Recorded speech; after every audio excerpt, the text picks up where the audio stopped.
Hi, I'm Peter. I made over $4.5 million on Amazon KDP. Here's a full course from A to Z that shows you how to get started with self-publishing on Amazon KDP.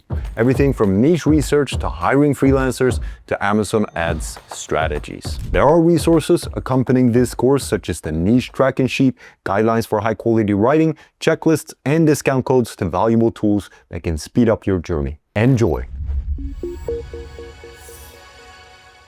So this video will be beneficial for complete beginners especially. However, I think that even more advanced publishers can benefit, and it can be interesting to see how I see where we should focus our attention. So when I speak to people about what I do, they often mention, some of them, that they have either written a manuscript already or they're thinking about creating a manuscript.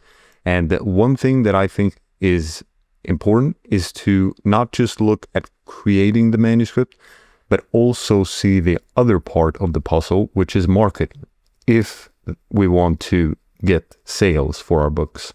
Because just publishing a book doesn't mean that we are entitled to get sales. So we need to see beforehand, ideally, before we create the manuscript, we can think, okay, what are the different ways that readers will find my books, or what are the marketing tactics that I can use to drive traffic to my books, etc. So this is what this video is all about. If you've already written and published a book, don't worry, it's not too late. You'll still be able to adapt some of these marketing strategies to make the most of them. So the focus on this video will be on Amazon because they have 67% of ebook sales and around 50% of print book sales. So it's where the majority of readers will go. So it makes sense that we focus the majority of our efforts there. And if we publish through KDP, which I showed the platform, then we will get a product page on Amazon, which is where we will want to have people buy our books. So there are two ways. Either we have people who are already on the Amazon website visit our product page, and I will show you the different ways that they can find our product page, or we have people who are not on the Amazon website that find our product page, and we do that by sending them a URL link that they can then click and they will get to our product page on Amazon. So there are two ways. We will focus on both of these ways in this video. So I think the best way for me to explain this for a complete beginner is to show you through a practical example as if I was an Amazon customer. So let's first go over the way number one, which is that people who are already on the Amazon website will find our product page. So let's first imagine that I'm a buyer and I know specifically what I want. So I will go here, I want books, and then I have a property that I have to manage. So I will search for property management because I want to get better at managing the property. So I might go with this book. So we have different options showing up, but I will go with this one right away because I trust the For Dummies series. It's very powerful to have a brand. If you want to learn more about having a brand, then I will have more videos on that. So make sure to check them out. Now, thinking about managing a property and having potentially tenants being late with payments or repairs I need to do, it's making me a little bit tired. So I want to relax because I don't want to be stressed. So what I like to do to relax is to color. So I will search for relaxing coloring. I know there's a thing called mandalas. So and I'm an adult, so I will search for adults. So relaxing coloring mandalas for adults. I can see that this book looks very good. I like the cover of this one. So I will choose this book based on the cover. And this one has a low price. So here we can see some frequently bought together. We can see more items to explore. I will go into this one. This looks interesting. $5.99. I might as well buy two books since they don't cost that much. Just to be on the safe side, I'm not sure these relaxing coloring books will be enough. Maybe I even want to escape my reality for a while. So I will search for some fiction books. So I will search for dragon fantasy because I like dragons. So let's go down. See if we can find a book that looks cool. So I like this one, a Dragon Rider fantasy book. And then all I have to do if I want the Kindle book, I click here, buy now with one click. So that is a very powerful thing with the Amazon website, is that customers can buy with one click if they have their credit card added. So what we can realize with what I just did is that Amazon is a search engine, just like Google. However, the difference is that Amazon is a paid search engine, which makes it even more powerful if we want to be there as sellers to generate sales. So if we want paperback, we can click here and we can click add to cart. And let's go back and see what we just did. So when we searched for property management, so the titles, they have property management in the titles. If we do the same thing for the coloring book, you can see the same pattern showing up here. Now here you can see that we have sponsored products showing up as well. So this will be one thing that I will mention as well. And then you remember that we bought 2 books, or we looked at 2 books in regards to the coloring books. And what we did was we checked here more items to explore. And that way we found another book. And here you can also see sponsored products. So we have more than one way here on the product page of other books to have our book potentially show up. So this people pay to show up here, and here it's more organic because Amazon knows that customers who have looked at this product page, they've also looked at this product page or these product pages. And then you remember that we looked for a fantasy book, and here you can also see that the keywords that we searched for, it was dragon fantasy. So we see the word dragon and then we see fantasy. So these words are added to the title, which is why these books are showing up here, because we're telling Amazon that our book is related to dragon fantasy. So when we are creating and publishing the books, we want to have the search terms in the title if we want people to be able to find our books through the Amazon website. So now we have discussed finding books via search. We have discovered that we can also do product ads on the Amazon website. So there's Amazon advertising. It's a separate platform that we sign up to, and then we can run ads that show up on other people's books, and also when people are searching for a specific search term. Now let's look at another way of getting people to discover our books, and that is through categories. So now I might be a buyer that is not really sure about what I want, but I know that I'm interested in crafts, hobbies, and home. So I will go in here, and then I'm interested in coloring books for grown-ups. So I will go in here, and then we see here mandalas and patterns. That sounds familiar. Let's look at that. And then we go down. And what do we see? Right here, number 17 is the same book.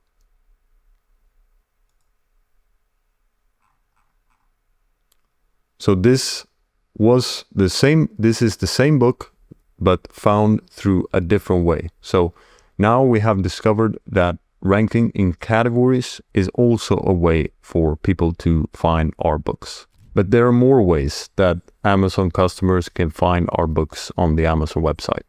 So for example, you have author pages, and you also have book series. And if your book is selling very well, then Amazon might email the followers of your author page, for example, or other readers that they think might be interested in your book. So that is a very powerful way to gain even more momentum for your book. And you can also run a 5-day free promotion, which will show your book to people who want free books. And you can also, if you have several books, you can make the first book in the series permanently free. So there's a specific strategy for doing that. And then at the end of that book, you can promote another book in your series. So that can be a way to gain more sales for other books in your series. So now let's look at getting traffic from other sources. So not from the Amazon website, what options do we have? So my favorite option is to have email lists. So if you have one brand, then you will have one email list. Now I have several brands, so I have several email lists, and I use an email automation solution called Aweber. Here you can see the amount of subscribers. So obviously, if I'm sending an email to these different email lists, then that will, of course, drive not only clicks, but also sales. Now, this sales data, I haven't connected it, so this is not at all relevant. But you can see here, people are joining the email list every single day.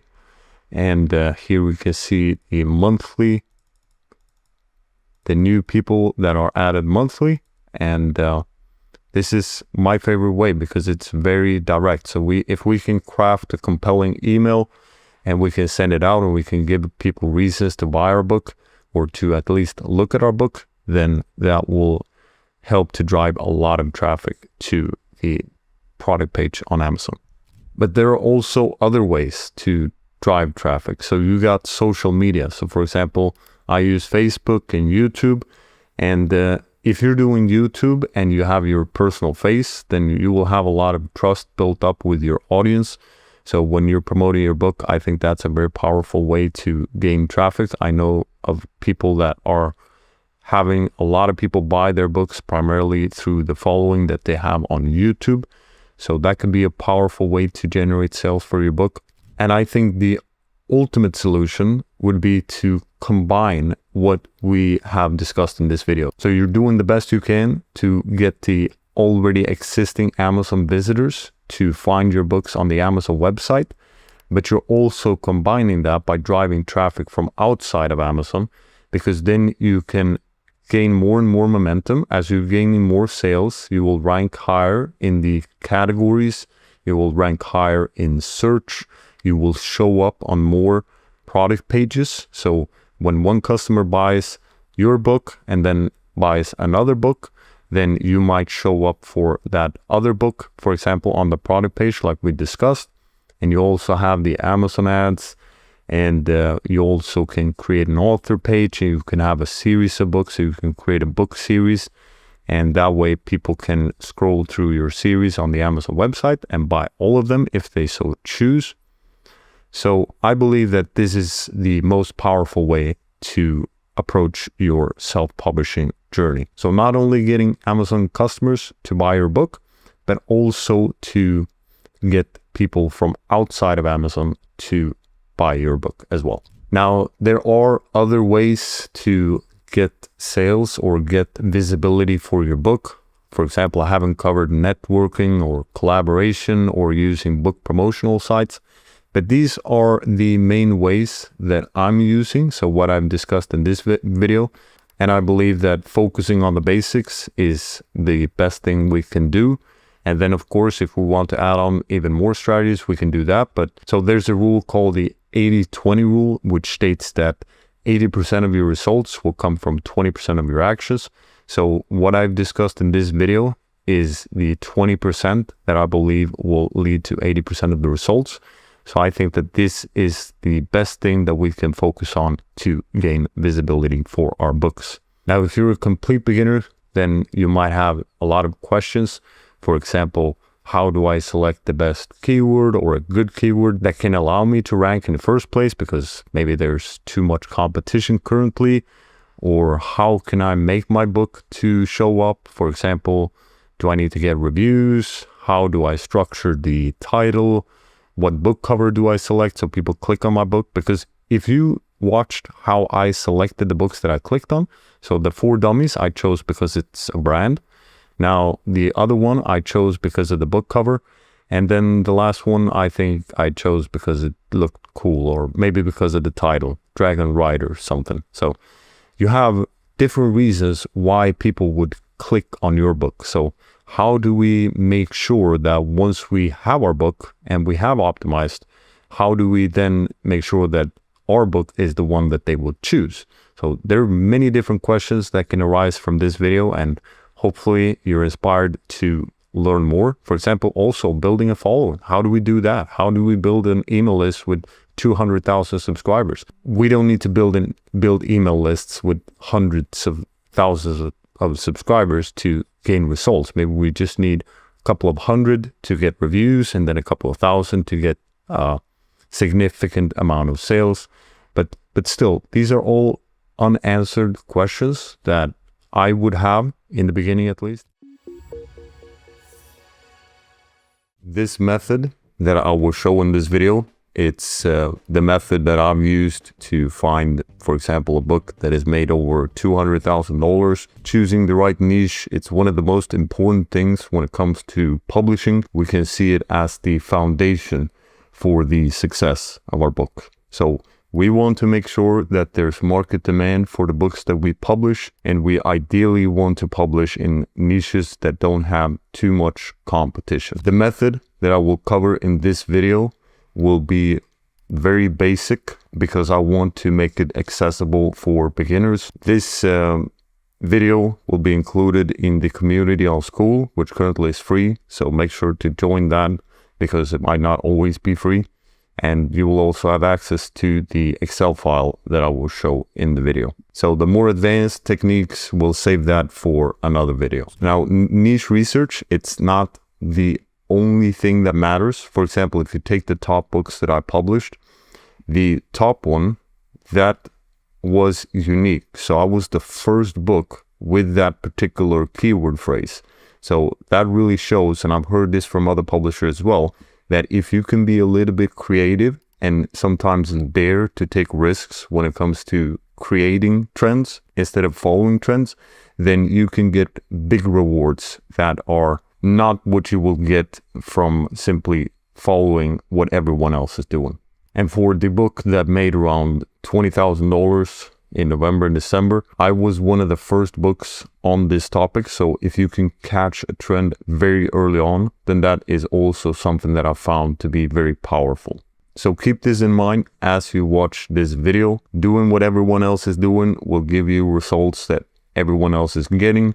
So dare to be a little bit creative with your niche research and the way you're approaching the publishing of your books. I have mentioned this concept in other videos, but I believe that if you can be in this sweet spot that we have over here, where it's an area that you're passionate in, that you're skilled at, and that is profitable, then you have found the sweet spot, which is a place where you can make publishing sustainable in the long run. Because if you're passionate about it, you will stick with the topic, you will make sure the books are great, and if you're skilled at it, you will also be able to make the book great, even if you're not writing the books yourself, because you will be able to control for quality. For example, I did some workout books and I hired a writer who was supposed to be knowledgeable about workouts. However, since I'm a licensed personal trainer, I was able to see that this person was describing exercises that was meant to train the shoulders. However, the person that was writing the book described the exercise as if it was training the abdominals. So obviously I stopped working with this writer right away. So this is an example that if you're skilled at the topic, because we don't want to be publishing books that don't produce any value. We don't want to provide misinformation, etc. So that is how you can make sure that the books you're publishing have the right quality and that they are able to provide value to the marketplace, because that is ultimately what we will get rewarded for. And profitability, that simply means that people want to buy these books. So what I often say is that imagine that you go into a bookstore, you will see certain topics. Let's say, for example, yoga is selling very well. Then you know that there's a reason that the store has placed that book there in the top shelf, for example, or in a place where it's very visible, because there's a large number of people that are interested in that topic, and thus they know that it will sell. So we rather sell water in the desert than sell ice to Eskimos. Okay, so let's get into the step-by-steps. We're on the Amazon website. We first want to go to books. Then we simply search here. We go to bestsellers. Then we can click print bestsellers. Now, I've not made any preparations for this video. I have no intention of giving you great niches to publish in. I think that we need to respect the work of other publishers. So my goal is not to reveal other people's books, but rather to give you the tools and teach you how to fish, so that instead of giving you the fish and feed you one time, I'm able to give you the techniques to fish yourself so that you can feed yourself for the rest of your life. Sounds fair? Let's go. So let's look at health, fitness, and dieting, since that is a very simple concept to understand. And since I'm a personal trainer, I believe I can provide value in this niche, and it's something that I'm passionate about, and it is something that is profitable. So usually the top three, it's relationships, making money, and health. Those are the three things that occupy a lot of people's mind, and that is something that people are willing to pay money for. I believe that there's a lot of books making a lot of money in this niche. For example, you can see the top 8 in the Audible bookstore. I don't know, maybe this one has been the top one at one point. It's making thousands of dollars every day, most likely. And we can, if you're curious about this plugin that I have over here, it is called DS Amazon Quick View. So it allows you to see the rankings of the book very quickly. And this is an Audible store, so this is for audiobooks. And I also have a tool called KDP Spy, which I will show later, that can give you an estimation of what the books are making. However, there's also a tool called the Kindle Sales Calculator. I will show you. It's called the Amazon Book Sales Calculator for KDP. So it's on Kindlepreneur.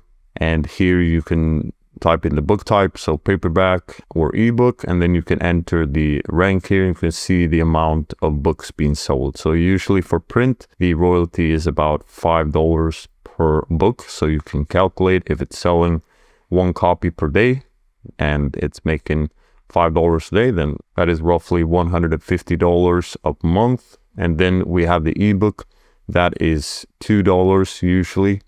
And then you can calculate based on how many sales it gets. So this is how you can see how much the books are selling and how much they're making. So here in the categories, you have many different subcategories. And what we want to do is we want to look for keywords, so search phrases that people would use. So for example, Atomic Habits. This is not a search phrase because this is a book title that is very unique. So we don't want to be taking concepts or keywords that are made by big authors such as this.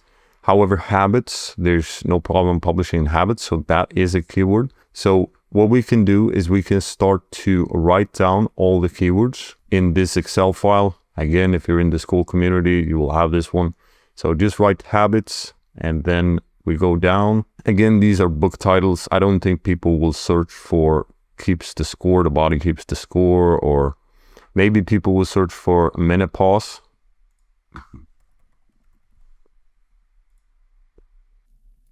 Here we see menopause again. Probably it's the same as the same book. It's just the audiobook.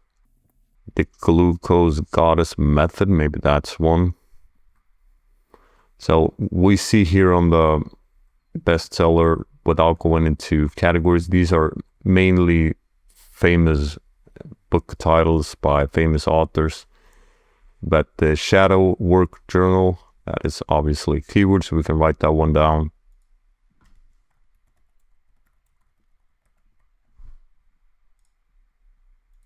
I think this is the book that got famous with TikTok, if I'm not mistaken. You see, what does it say? This is a 2 million copies sold. Here we have Juicing for Beginners. We have Breath. That's not a keyword, it's rather a title. So you want to think about, what do people search for? So let's go into diets and weight loss. So this step number 1, it's simply to identify the different keywords that we might find. And then in step number 2, we will be analyzing and see if the keywords that were found are profitable or not, or if there's too much competition, etc., etc. So we might not find any profitable keyword during this video. However, you will get the idea if you watch this entire video. So here we can see the Galveston diet. I believe it's trademarked. However, that's the next step that we do. So we can choose to write this one down and then check later for trademark. We definitely don't want to publish in any trademarked topic. So here seems to be the audiobook. Young Forever, Plant You. So this might be one thing, plant-based recipes. So you want to check the subtitles, Eat and Beat Your Diet, Obesity Code, Cleanse to Heal, Fast and Repeat, Toxic Superfoods, Diabetes Cookbook. So Mediterranean Diet Cookbook. Here we have whole food, keto. So we can write keto diet. Intuitive eating. Again, we want to check later so it's not trademarked. Here we can see plant-based showing up again. So maybe plant-based weight loss is something. Vegetarian cooking for everyone. This PCOS diet cookbook. This one seems to be selling very well, or quite well, by just 2 reviews, and we can see here that it's independently published. Now this one, I'm not sure if it's trademarked or not, so we will write this one down. Just remember what I'm saying in regards to the trademark, that you want to check that before you publish in a book. Plant-based diet cookbook, Simple Vegan. So vegan cookbook can be something, vegan slow cooker. So okay, so I think that's enough for this step. You get the point when it comes to gaining keywords. So for example, vegan ketogenic diet, we can take that one as well, just to have to check later. During this phase, we simply want to write down the keywords and search phrases that we see. So as a complete beginner, it might be difficult to separate what is a search term and what is, for example, a famous book. However, if you think of yourself as a reader, then what would you type in? You probably wouldn't type in "live your healthiest life." You would probably rather look for a topic. And maybe you're into health, so maybe you simply Google health. But this you most likely wouldn't write unless you're looking for this particular book. However, plant-based weight loss, that is something that you might type in, or vegan ketogenic diet. So these are specific topics that can be considered search terms / keywords. So you can see this health, fitness, and dieting as a niche. And then within this niche, there are many different keywords. So think of health, fitness, and dieting as the overarching category. And then within this category, you have many different keywords to publish in. So if we're thinking about the sweet spot that we mentioned earlier, then we can see that there are many different ways to still find profitability. If health is something that we're into, then we are able to build a series of books and eventually a brand, etc., etc. But let's stay focused. This video is solely about keyword research and analyzing.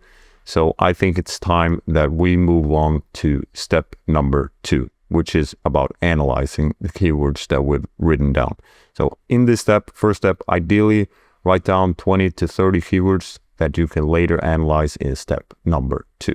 Okay, so step number 2 of analyzing the niches or keywords that we've found. Let's search for habits, which was the first keyword that we wrote down.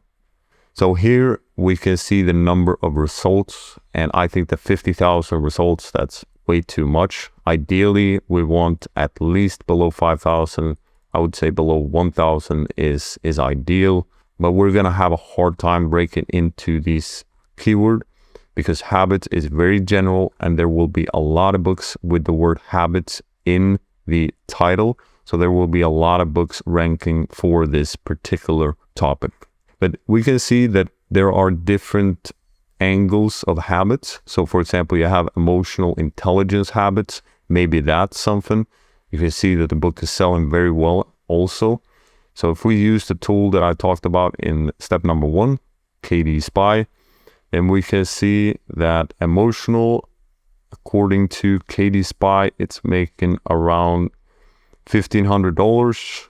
No, it's making around $34,000 according to KDP. I think sometimes KDP goes a little bit on the high end, but we can see here there are many different angles. So we have Highly Affected People, which is a famous book. High Performance Habits, a good book as well.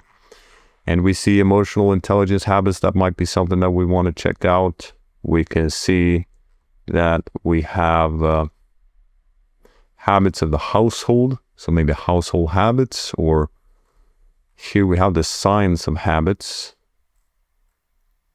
Tiny Habits, it's another way of saying Atomic Habits. So what we can do is we can look at what shows up here. So we see Habits for Success. We can see long-tail keywords as well. So there are tools that you can use to get even more keywords showing up. I think it's called something like Amazon Expander tool or something like that. Don't quote me on that one. That's probably incorrect. But in essence, you can find more specific search terms that will have less results. So if we search habits for success, then we only see 20,000 results. And let's see if we can find something else that is even more habits. Emotional intelligence habits. Let's take a look at that one. So I wouldn't want to publish in this one if there's only one book, because that might make us look like a copycat in terms of just publishing under this topic because there's a famous book and trying to get their sales. So for example, this one has created a workbook for this particular famous book. I don't think that's the wisest thing to do unless you have permission to do so. But emotional intelligence in itself is a keyword. So here you can see longer tail keyword, emotional intelligence for leadership, 4,000 results. So as you're doing the analyzing, you might also find more keywords. So you can go down a rabbit hole, and you ideally want this number to be below 100,000 for books. So at least one book below this, ideally 3-4 books that are below this. And then what we will do is we will start to write down the average BCR. So how do we calculate the average BCR? If we do it manually, then we simply write down all these numbers. You can also find this number by going here and then scrolling down. It's under here at product details. So, but ideally several books under 100,000, and then you ideally want the books to not have too many reviews. So that is another thing that you will write down, the number of competing books. And for this, I recommend that you write down the books that have exactly that keyword in the title. So if it's emotional intelligence for leadership, it will be this one. I would probably write down this one as well, even though it's a slight variation. But if you take, so it will probably be simply 1 to 5 books with this specific keyword phrase. So that's what you want to do. Write down the average number of reviews. So again, you check, okay, this one has 13. Don't write this one. It's only for the ones with this specific keyword phrase. And then you divide it by the number of books, and then you get the average number of reviews. So I'm showing you how to do everything manually in this video so that we are learning it from the base. Let's look at some other keywords. So we take the menopause reset, menopause brain, So I don't see anything here that is particularly attractive to me. We see 10,000 results. So unless we're able to niche down further and be even more specific, I wouldn't publish under this keyword. Menopause cookbook, that might be interesting. It's more specific. Menopause diet plan, etc. Shadow work journal. So this might be more in terms of medium content book. So the process is the same for low content, medium content. For fiction, I haven't done much research, but I believe the process is quite similar there. However, you check more the Kindle eBooks, because that is where you will most likely make most of your book sales, at least when it comes to certain fiction topics. So here we see 10,000 results again. We see that the books are selling well if we look at the ranking. So again, you can use the calculator here if you don't want to use KD Spy, and you can see how many copies per day the book is selling, and by doing that you can calculate. Usually the average is about $5 per paperback sale. So by doing that you can create an estimate of how much these books are making. So if we take a look at the number of reviews, there's quite a lot of reviews. So I would say this niche is highly competitive, and it's not something I would be super interested in. If you can find a unique angle, then I think there might still be room to add value to this particular niche.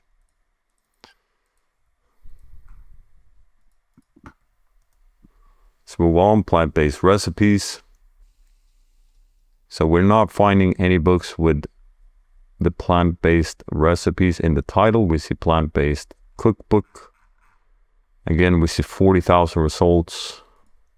So maybe plant-based cookbook for, see if something shows up. Okay, for some reason nothing shows up now, so we will simply move on to the next one. And Mediterranean diet cookbook, I know it's very competitive. For example, if we search here, we see 20,000 results. So right away, I would want to niche down. So you see beginners, you see seniors. So that is how you can niche down further. And then you would analyze, for example, this one has 5 reviews. However, it's not selling. So it would not be something that we would want to publish in. Same with keto diet. It's very competitive. So ideally we want to niche down further. And you can see the different keywords that show up here. Let's take this one. This one might be trademarked. Again, remember to follow the trademark search step. But if we take a look at this one, we can see that it sells well for the first book. We see that it sells well here. And for certain books that are very medically inclined, for example, if it's treating a medical condition, you might want to be careful as well. So that is not something I would recommend either. But just as an example, this is how we would want it to look when we search for a keyword. So we see few reviews, and we see that the book is selling well, and we see that the cover is, it's okay. It's a good cover, but there's probably better covers out there. But this is a good solid book. So it adds the 2024 in the title, so it makes it relevant. So kudos to this publisher for doing a great job in terms of the cover and the title, and finding a niche that is profitable. However, once again, I'm not sure if it's risky in terms of giving medical advice or if it's trademarked. So that is something that you definitely want to keep in mind.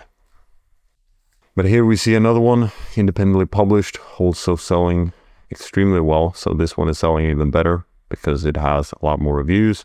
The price is different as well, so that is something that you can take into account.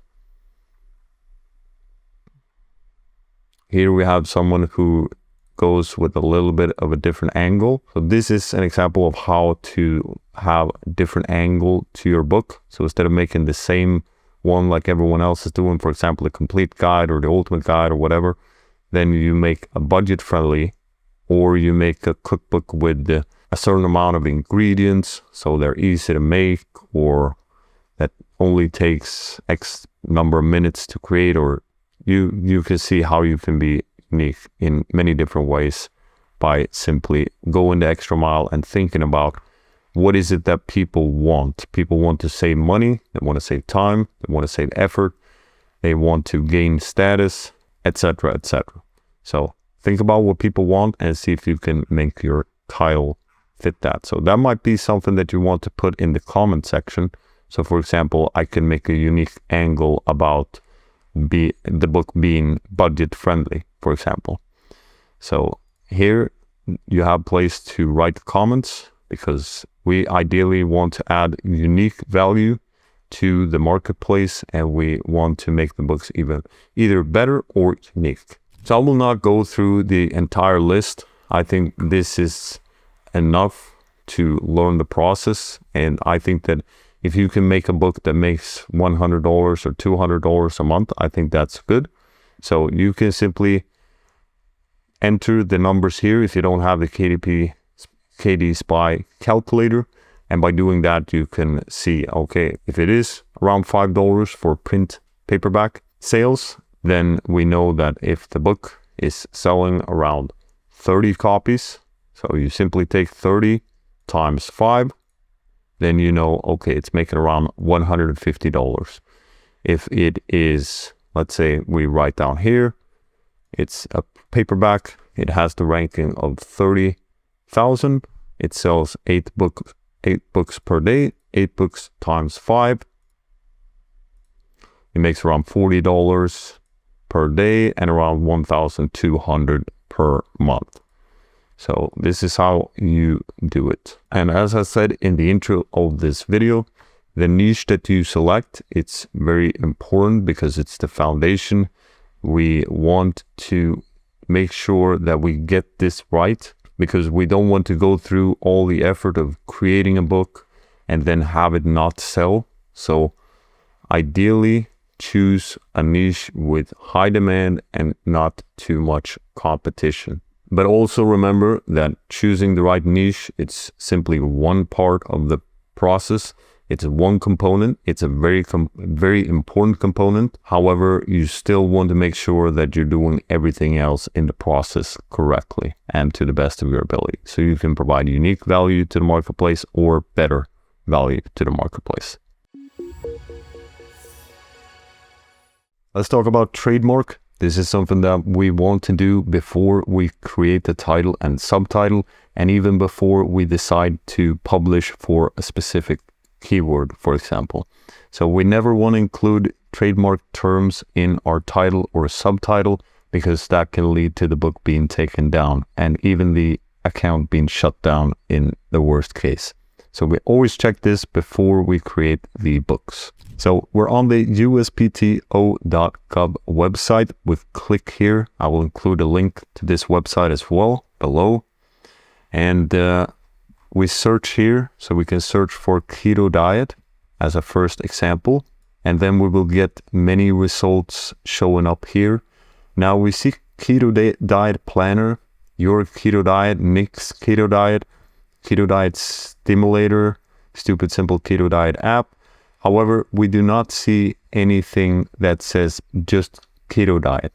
So in this case, keto diet is not trademarked, even though people are using keto diet as part of their trademarked term, for example. Let's take another example. Let's search for Weight Watchers. So here we can see it looks abandoned. However, we always want to scroll down and look further, and here we can see that it is live. So this is something that a lot of publishers have gone after. So they've published a book with Weight Watchers in the title or subtitle, and their book has probably been taken down because this is a trademark term. So here's an example of something that we do not want to go after. And I like BookBeam as an additional tool. If you're paying for BookBeam, then you have the trademark checker here. It's a little bit easier to see. For example, it shows up here earlier, but it's not necessary. You can use this free site as well. But if you want to check out BookBeam, I will aim to include a link below as well. So here we can see all the dead and we can see the canceled. And here it seems to be taken from USPTO. So always check, always do a little bit of extra research to see if the term is trademarked or not. You can also Google or, for example, ask, is this term trademarked? And then that might help you get some additional information. But always check this website at the minimum and use BookBeam if you haven't. Let's talk about creating the book title and subtitle. The promise of this video is that you will discover how to boost your book's visibility and sales with the title and subtitle that you create. You will gain essential knowledge to craft titles and subtitles that can help you rank well on Amazon and attract your target audience. This video will cover what is a title versus a subtitle, the importance of the title, Amazon's algorithms, the role of the subtitle, tips for titles and subtitles, avoiding trademark terms, example of a bad title, example of a better title, how to improve your title creation, and then we'll end with some bonus live training title and subtitle analysis. Sounds good? So what is a title versus a subtitle? So a title is the primary thing that people will see. Let's take a practical example. So for example, if we search for dog training, we see here, this that is in big font is the title. And you can also identify the title by looking at what comes before the colon. So puppy training book for beginners, that's the title. And then what comes after is the subtitle. Same here, dog training for beginners, that's the big text. And then what comes after is the subtitle. So the subtitle is a smaller text beneath. And it's the first impression for potential readers, and it's key for ranking in search engines. And the title should be clear and concise. And the subtitle, it supports the title with additional details. It clarifies the book's content and value, and it can contain keywords to improve searchability further. And it enhances the reader's understanding of the book that you've created, and it also creates more interest if you do the subtitle correctly. So let's go over the importance of the title. Always create the title before the manuscript. This is something that I think a lot of people don't think about, but we want to make the title before we write the book so that we can include certain things in the book in accordance with the title and subtitle that we create. So it's the second thing that people notice after the cover, and it helps the book rank for certain search terms. We will go deeper into this soon. So the Amazon's algorithms, Amazon is a paid search engine. So just like Google, it's a search engine. If you search for certain keywords, certain things will show up. The difference is that Amazon is a paid search engine, which means that people have their credit card and they're ready to buy things. They are not looking for information. They are looking for products to buy that maybe contains information if they're looking for books. So with the keywords or titles or subtitles, we can target long tail or short tail keywords. So an example of a short tail keyword would be dog training. Now, an example of a longer tail keyword would be dog training for beginners. A more extreme example would be, for example, dogs. That would be a very short tail keyword. And then an example of a very long tail keyword would be, for example, dog training book for seniors over 60, let's say. So the purpose of the title and subtitle is not only for your customers to understand what the book is about, but also to help Amazon understand what your book is about and who it's for. So when you're crafting your title and subtitle, aim to keep that in mind, that you want to make sure that Amazon understands what the book is about and who to serve the book for. So for example, the target audience, it could be beginners, adults, kids, seniors, etc. So the role of the subtitle is that it helps readers understand the unique value of your book, and it should be compelling and ideally contain some keywords. It's not 100% necessary, but if we can put some keywords there without killing the flow of the title or making it sound weird, then that is, of course, something we want to do. Balance between keywords and appeal. We don't want to keyword stuff our subtitles, so trying to rank for as many keywords as possible, and we want to also make it appealing. So that means that it's clear people are interested in what the book is about, it piques their interest, etc. So here are some tips for titles and subtitles. Avoid keyword stuffing, like I just mentioned, and avoid repeating the words. I've noticed that that is not something that KDP likes when you are repeating the words. For example, in the subtitle, you're repeating words that are already mentioned in the title. That can sometimes lead to receiving emails and them asking you to revise the title or subtitle. So with the title, we want to convey a unique benefit that the reader will get when they buy our book. And you want to avoid overly clever titles. And the reason for this is because we want to make sure the reader understands what the book is about as quickly as possible, because they will only spend a split second or maximum 3 seconds to read the titles. And if we can't give them the understanding what the book is about, then we have failed. Avoid using trademark terms. So this, you can do a trademark check before you add certain terms or keywords in the title or subtitle. Let's go over an example of a bad title and subtitle. So let's imagine that we're targeting dog training for beginners. Then I'm not even going to read this title. I don't know if I can pronounce all of these words even, but you can see that the Canine Conundrum Carousel, Navigating the Labyrinth, you get the point. What is this book about? It's way too long. We see that dog is repeated. So for example, you have dog here and you have dog here, and you see keyword stuffing. They try to put in exercises, training techniques, etc., etc. So, and this title, you're not going to be able to enter it on KDP because it's way too long. So this is an extreme example of what we don't want to do with our title or subtitles. And we also see that it's not targeting the main keyword that we're trying to rank for. So if we're trying to rank for dog training for beginners, the title should be dog training for beginners. Here's an example of a better title and subtitle.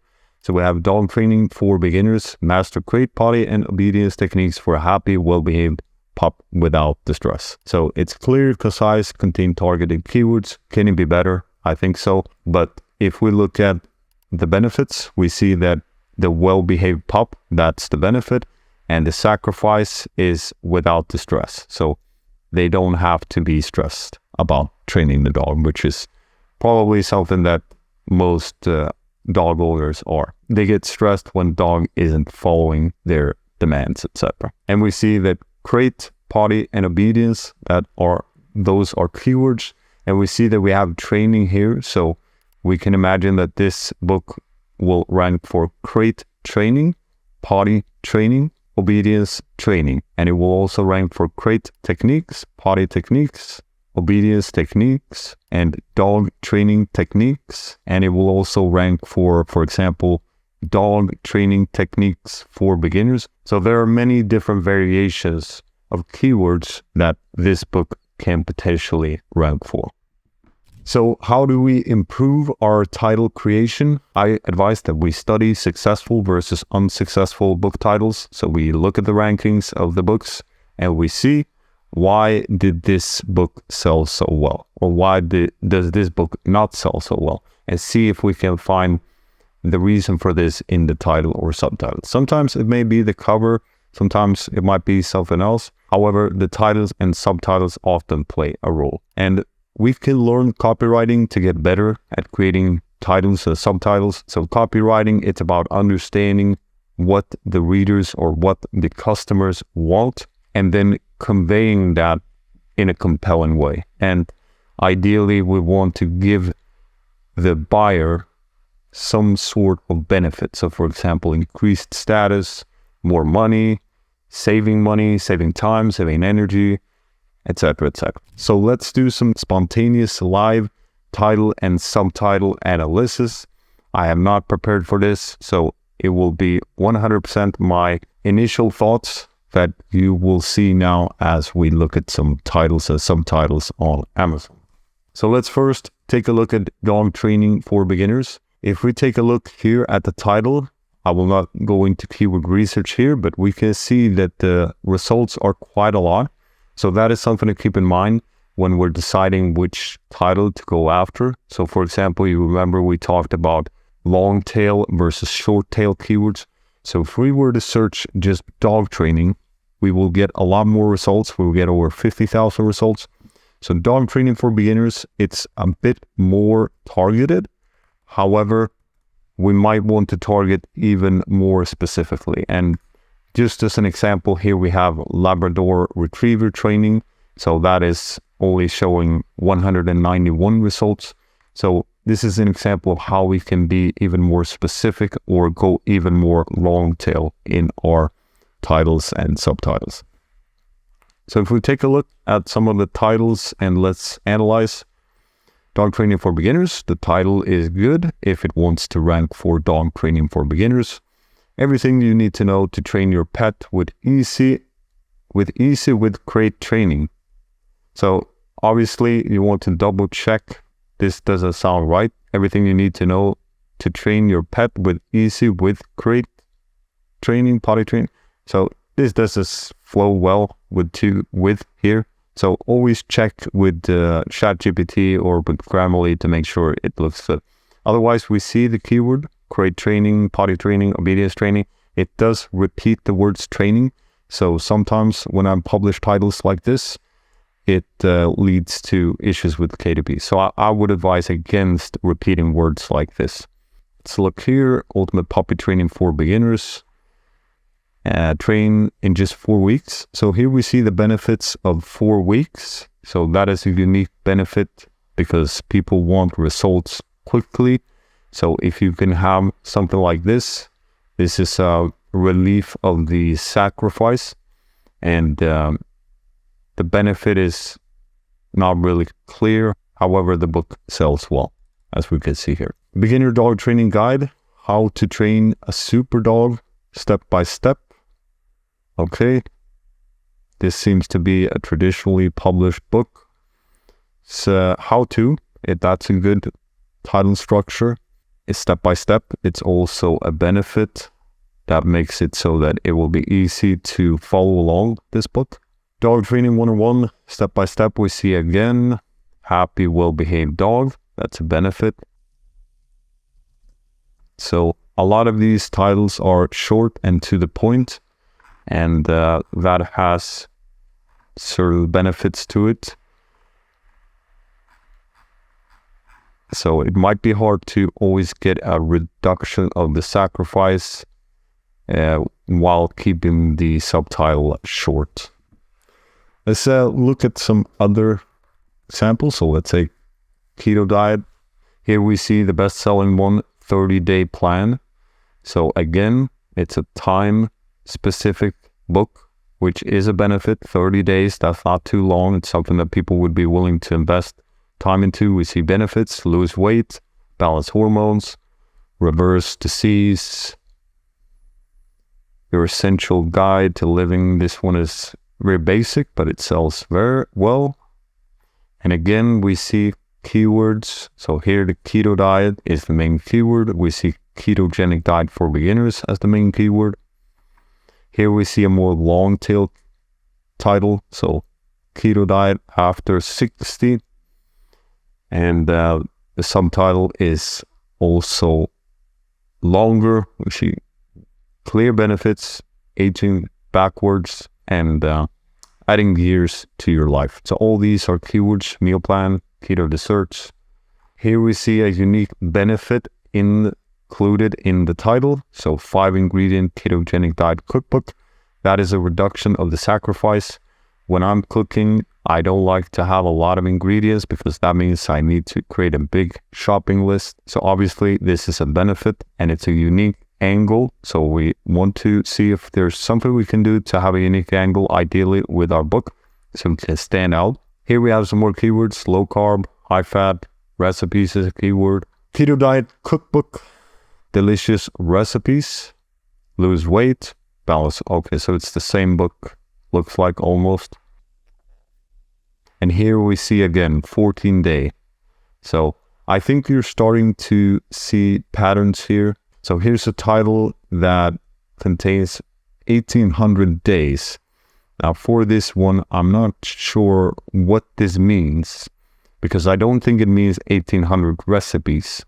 So, but obviously this book sells very well. We have a 30-day meal plan. And here we can see an example of a more long-tail keyword targeting the air fryer. So keto air fry cookbook, more specific, also sells very well. We have 1000 days. Again, I don't think this is 1000 recipes. So I'm thinking, how do we motivate that it's 1000 days, and how is the book structured to fulfill this promise? But maybe the author or publisher has figured out a way to fulfill this promise, but we want to make sure that we're able to fulfill the promises in the title and subtitle. So that's an important thing as well, because we never want to be misleading when it comes to our books. That is very important, and that is something that KDP or other platforms do not like at all. And we see benefits and we see keywords. So I think this is enough for this video. Hopefully you have gotten an idea of how to analyze other people's titles and subtitles. So best of luck with creating your own best-selling title and subtitle. Let's go over the steps that I use and have used to create well over 1,000 manuscripts that have each received several 5-star ratings. So for example, I have 2 books that have well over 2,000 reviews with an average of over 4.5-star ratings. So this basic step-by-step method, it works to create great manuscripts. And then we'll start with the structure, and then we'll go on to writing, and then hiring, and then we'll finish off with editing. So we'll cover the basics to keep it simple for beginners. More advanced concepts we can save for another video. So let's first start by talking about what is a book. So a book is a packaged solution to a problem. Even a fiction book solves a problem. So for example, boredom. And it contains information that the reader will use to fulfill their desire. So for example, lose weight, gain muscle, make more money, receive love, escape the reality, etc. So to make it more accessible to understand, a book can be seen as a compilation of articles, but ideally with more valuable, practical, or step-by-step information that contains everything that the reader needs. One feedback that I had to give early on to my writers was to avoid writing things such as "you need to look up how to," and instead I told them to include that information inside the manuscript, because the person buying the book is looking to get answers inside the book and not build up their to-do list further by looking up information that could easily have been included in the book had the writer put some extra effort in. So now that we have a simplified view of what a book is and why people buy books, how do we go about creating the manuscript? So just like if we were to build our dream house, the first step is to create a plan or overall design. And in this case, this is the structure or outline of the book that contains all the chapter names of the manuscript. So in this first step, we want to answer the following questions. What does the reader want? What doesn't the reader want? What does the competing books offer the customers? Or how can we make our book not just as good, but better than the other books that are already existing on the market? At this step, we've already created our book title, so we want to make sure that the content inside the book aligns with that title. The first step is to do research on similar books on the topic, so we can check the table of contents on similar books on Amazon. So when we do that, we can get a general idea of how they've structured the book. So the purpose of this is not to copy someone else's work, but rather to see how things can be done. So just like architects, judges, inventors, or almost anyone else would benefit from seeing what has already been done in similar cases or for similar purposes, because otherwise we run the risk of missing out on essential information to include in our own book, which is something that we don't want. And then we read the reviews of the competing books and we look for what the customers liked, what they didn't like, and then we include more of what they liked and less of what they disliked. So for example, this can include that they liked that the book was very organized, but they disliked that the book contained spelling errors, or that they liked that the book covered a specific topic, but they disliked that it didn't cover another topic enough, for example. So based on what we've done now, by looking at how others have done it and what the customers say, we can now make the structure of our own book and include some additional notes or directions for the writer if we have someone else that writes the book. And you can also have someone else do this process of doing the research and creating the outline. So I usually pay the person that does it for me around $100 per outline. When it comes to writing the manuscripts ourselves, I like to follow the principles of the book on writing well. So some of the principles include clarity and strength, keeps readers engaged, avoid overly complex sentences and avoid unnecessary words. Clear writing requires clear thinking. Constantly ask, what am I trying to say? Remove unnecessary words and phrases. Cut up to 50% of the first draft if needed, and use an active voice and personal opinions. Avoid artificial style and be genuine. Treat writing like a conversation. Avoid cliches and overused phrases. Choose words carefully, thinking of their sound and impact. Maintain consistent tense, pronouns, and tone. Ensure each piece leaves one clear, provocative thought. The first sentence must grab attention. Collect more material than needed to craft strong leads and endings. So feel free to include this list in your instructions for the writer or as a checklist for yourself. If you're part of the school community that is still free to join, then you will have an expanded summary of On Writing Well that you can use as a reference or simply send to the writer so you can ensure that you've given him or her the knowledge to write well. So when you're writing the book yourself, it's all about using the knowledge you have combined with doing research in other books or online, etc., to further strengthen your points or gather new data or facts that you can convey in an interesting and organized way. If you're writing the book yourself, I think it's important to set daily and weekly goals. For example, writing 1,000 words every morning or 5,000 words every week, etc. Then you can have a 30,000 word manuscript ready within 1 to 2 months. So 30,000 words will end up being between 100 to 200 pages, depending on how many images and illustrations you include in the manuscript. And this is the length that I recommend, as it's often long enough to provide the information needed, yet short enough to cut out unnecessary fluff.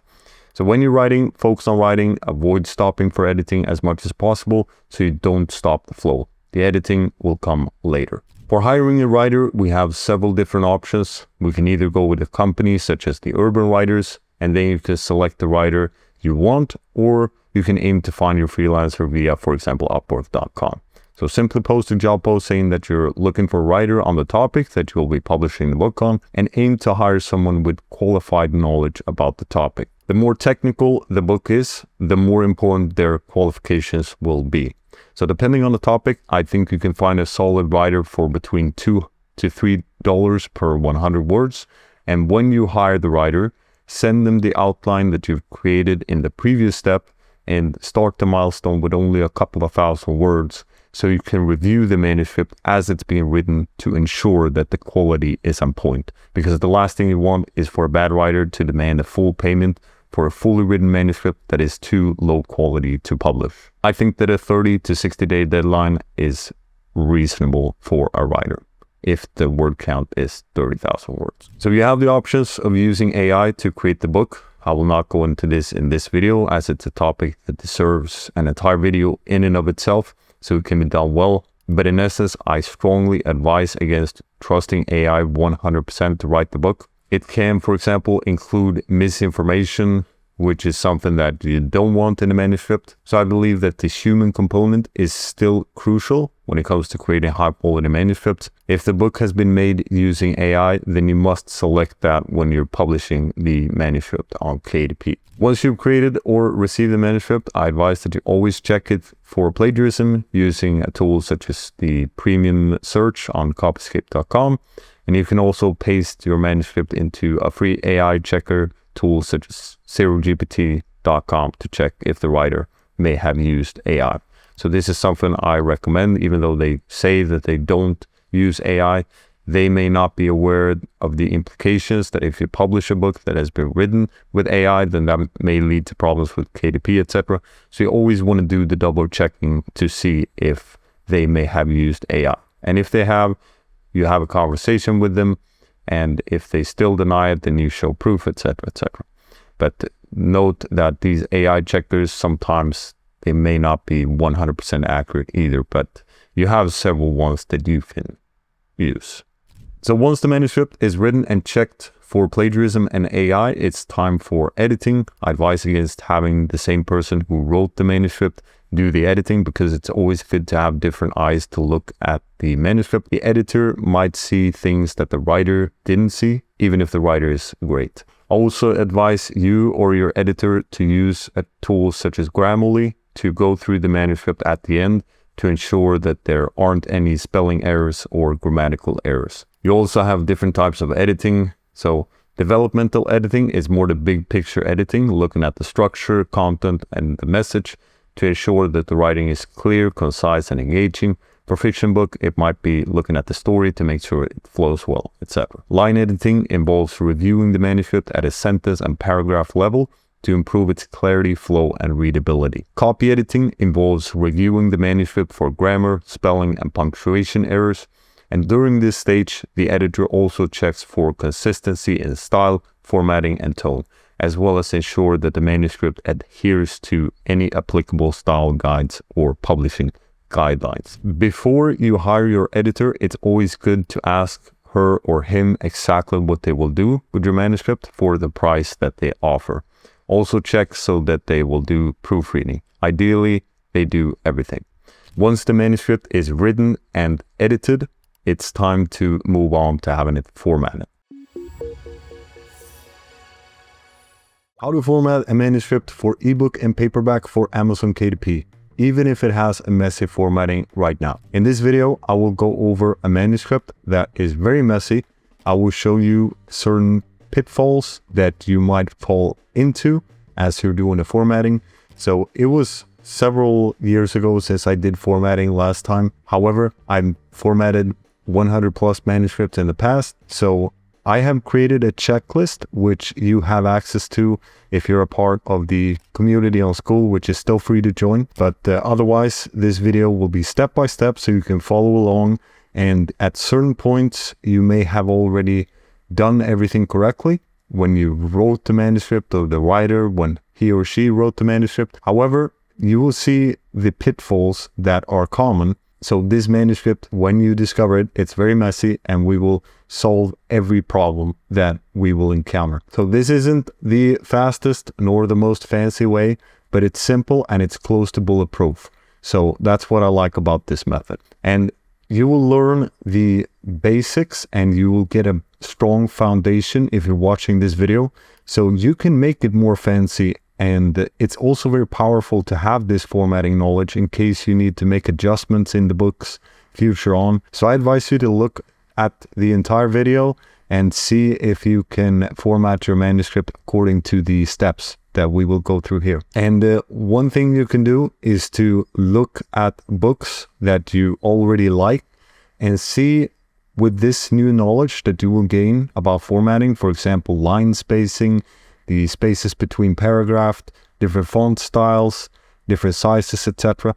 And see if you can apply that to your own book. So if you like the formatting in another book, see if you can model that formatting for the book that you are formatting. And the base of the formatting for both the paperback and the hardcover will be the ebook formatting. So if we do the ebook formatting well, then the paperback formatting, which is the same as the hardcover formatting, will be a lot easier. So again, if you're part of the community in school, you already have the checklist and also the template that I will discuss in the video. So here we have the manuscript that we will work on today. I always advise to first pray to the formatting gods before we begin, because we never know what awaits. I will pray to the formatting god that I will face a lot of challenges today, because if I do and I overcome them, that means that you have the solution if you encounter any of this in the future yourself. So what do we have here? We have first the title page.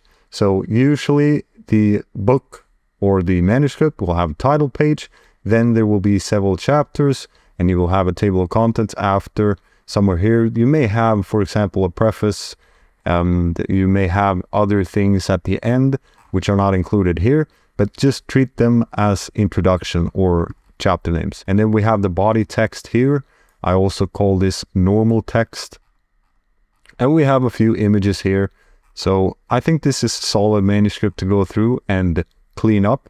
If we take a look here, we can see that the spacing, if you look here, the spaces between the lines, it's different here. It's a lot more between this, and also the spaces between the paragraphs here you can see. So this is really messy. You can see different, it's capitalized, it's, yeah, the image, everything. So this will be a fun thing to do for sure. Let's first start by making this title page look better. So we can make the subheading maybe like this. And then we start working with the checklist. So number one, click so you can see all invisible characters. I already have clicked it, but if you see here, there are no invisible characters.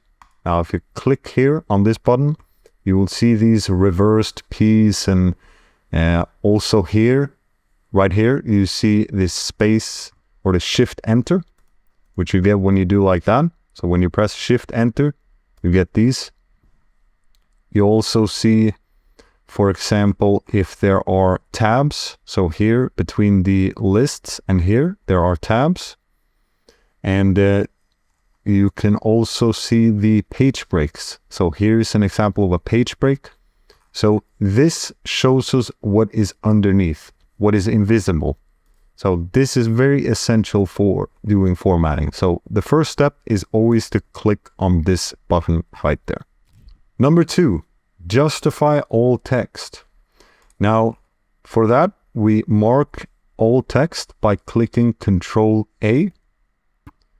Now we have all text marked, and then we click here. See, it says justify. And now you can see, if you take a look what happened, here you can see the text is centered. And let's see here, it's to the left. So here we see we get it looking nicely like that. Now the problem that we see is that there are spaces here. And that wouldn't happen if we, for example, align everything to the left. But we will fix this later on. So we take it step by step. The next step is to remove all extra spaces, enters between sections, paragraphs, etc. So the enters, they are the reversed P that we see here. So what we want to do is we want to remove all of these simply by deleting them like this. Now there is a faster method, and that is going here, replace, and then find what. We enter it like this. And then only once here, and then we click replace all, and then we just let it go through a couple of times. I think that's good. Now we can also go through manually and see the entire document if there are any spaces left, but I don't think there is. So now we have removed all the enters. Number 4, remove all shift enters and replace them with normal enters. Okay. So here we have the shift enters, as you can see, as I mentioned before. So we click here and then we go and we remove them. Now we can't remove this one because then we remove the dot. So what do? We place the marker right here on the I. You can see here. There is the marker. And then we go up. So we press as we're deleting. And then we simply press enter. So we do the same thing here. We go up, press enter. Let's see if there's any other. We go through the entire manuscript and we delete all the shift enters and we replace them if needed with these P's. Number 5, make all spacing consistent. So the spacing we can see here, it's not consistent. The spacing between this text and this text is a lot different between the rows and also between the paragraphs, because you can see we don't have any enters here. So the problem is with the spacing. And how do we do that? We press Control A and then we go here. And then here we can enter, for example, 3 times 3. And here we can go at least and then 12. Now we can see that it hasn't corrected everything. It did make it a lot better, but for some reason it didn't change it. Now this is good. I prayed for challenges. So what do? We check the checklist. Here we have a tip. Use the format painter if needed to correct inconsistencies. So this is my favorite tool. We can see here the formatting looks good. So all we need to do is we need to press. So we have the text here. So we left click. So the marker is there. And then we go over here to the format painter. And then we simply mark the text. Now we need to be careful because if there's any text here that is cursive or underlined, that will disappear now that we do this. So we need to remember if we do this, if there's any text that is cursive, because then we need to make it cursive again, for example. But you can see I will simply do like this. And that is corrected. Now this, I will leave like this for now, so you can see how I correct that next time. But I could have just dragged and corrected this at the same time. So now the line spacing is consistent. Number 6, make sure normal text is in normal style. So this could also mean the bread text or the body text is in normal. For example, Times New Roman, size 12, and then chapter names are in heading style, Times New Roman, size 18. So what that means, this is the normal text or the body text. However, if we take a look here, the body text or the normal text, it's not in normal over here. It's actually in heading style. So you can adjust and modify this by going here. You can see Times New Roman 12. So you can change that if you want. And here for the heading, you can also modify if you want a different style, but it's in Times New Roman and it's in 18. So we'll keep it like that. So this text, we want to make it in normal. So we simply mark it and press normal like that. Now, if we take a look, what happened is no longer aligned. That is because according to here, it is left. So we might want to do click there. So everything is like this. Okay. And then we simply go through. We check this is in heading. This is also in heading, but it doesn't look at all the same. So we might need to click again. And if we want it to be in this style, we can do it like that. We can use this one. So we can adjust even if it's in heading, as long as we take from another heading that looks like we want it, we can change it. So that is also one way to change the heading style while keeping it in heading. Choose space instead of tab for bullet points and list. So number 7, let's do that. So here we can see that this one, the bullet points have space already, but these ones, they all have a tab. And the reason I like to change this is because sometimes when you have a number that goes over 10, then it will look strange in the Kindle, so it will get pushed like this. Maybe they've corrected this since I did the formatting, but this is something I always do. So I click here, right click, and then adjust list. And then I click space. And there we can see everything looks like that. So instead of being a tab, there is now a blank space. Number 8, add page breaks after title page, copyright page, introduction, chapter names, etc. So page break, this is a page break. We go here. So what we want to do is we want to add a page break after the title page right here. So we have it at the end of the sentence and we click page break. And you can see it's added nicely below. And if we don't want this empty P, then we simply click here on the T and we go up. We might need to click, that didn't work. So we have to click delete and then you see that it disappeared. So click delete if that's the case. And here there's already a page break. However, here before chapter 1, there's no page break. So we go through. Luckily for the rest of the manuscript, there is page break after each chapter.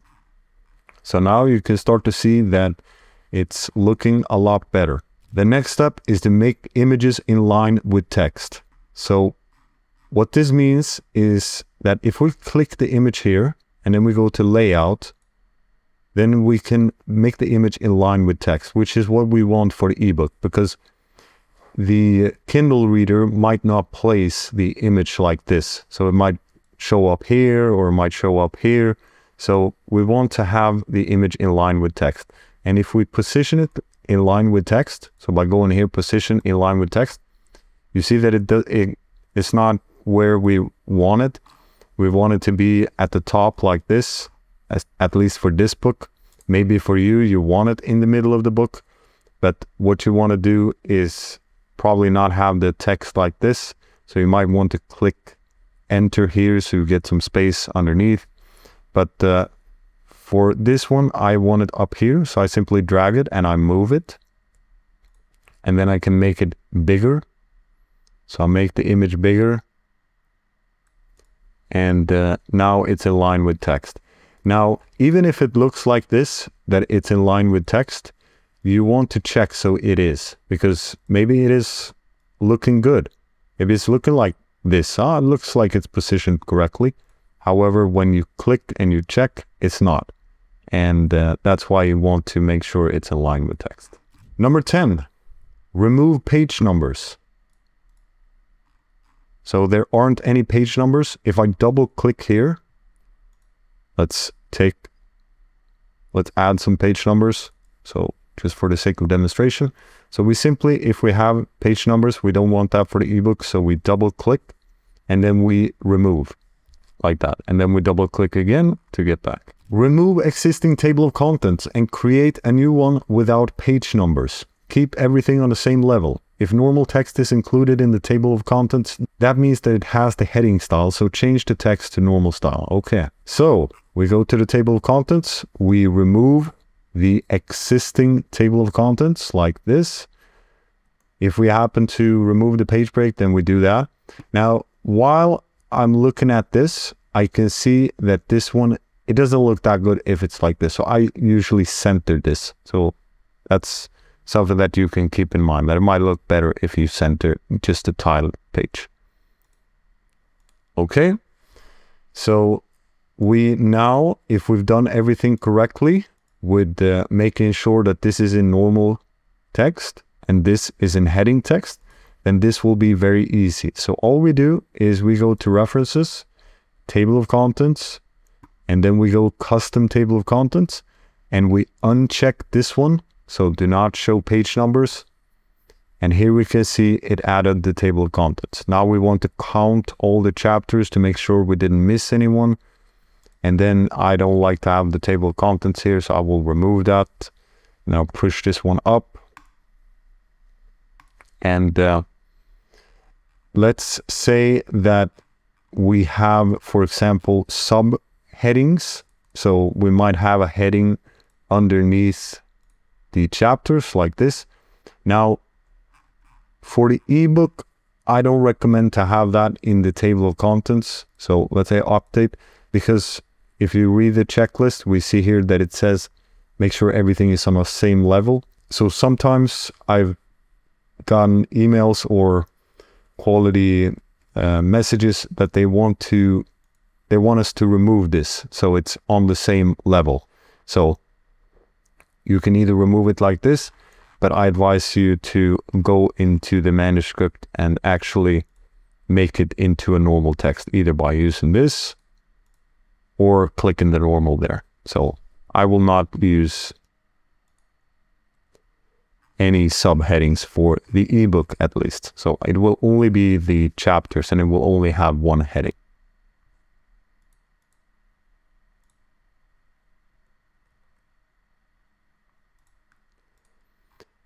And let's say you see something like this.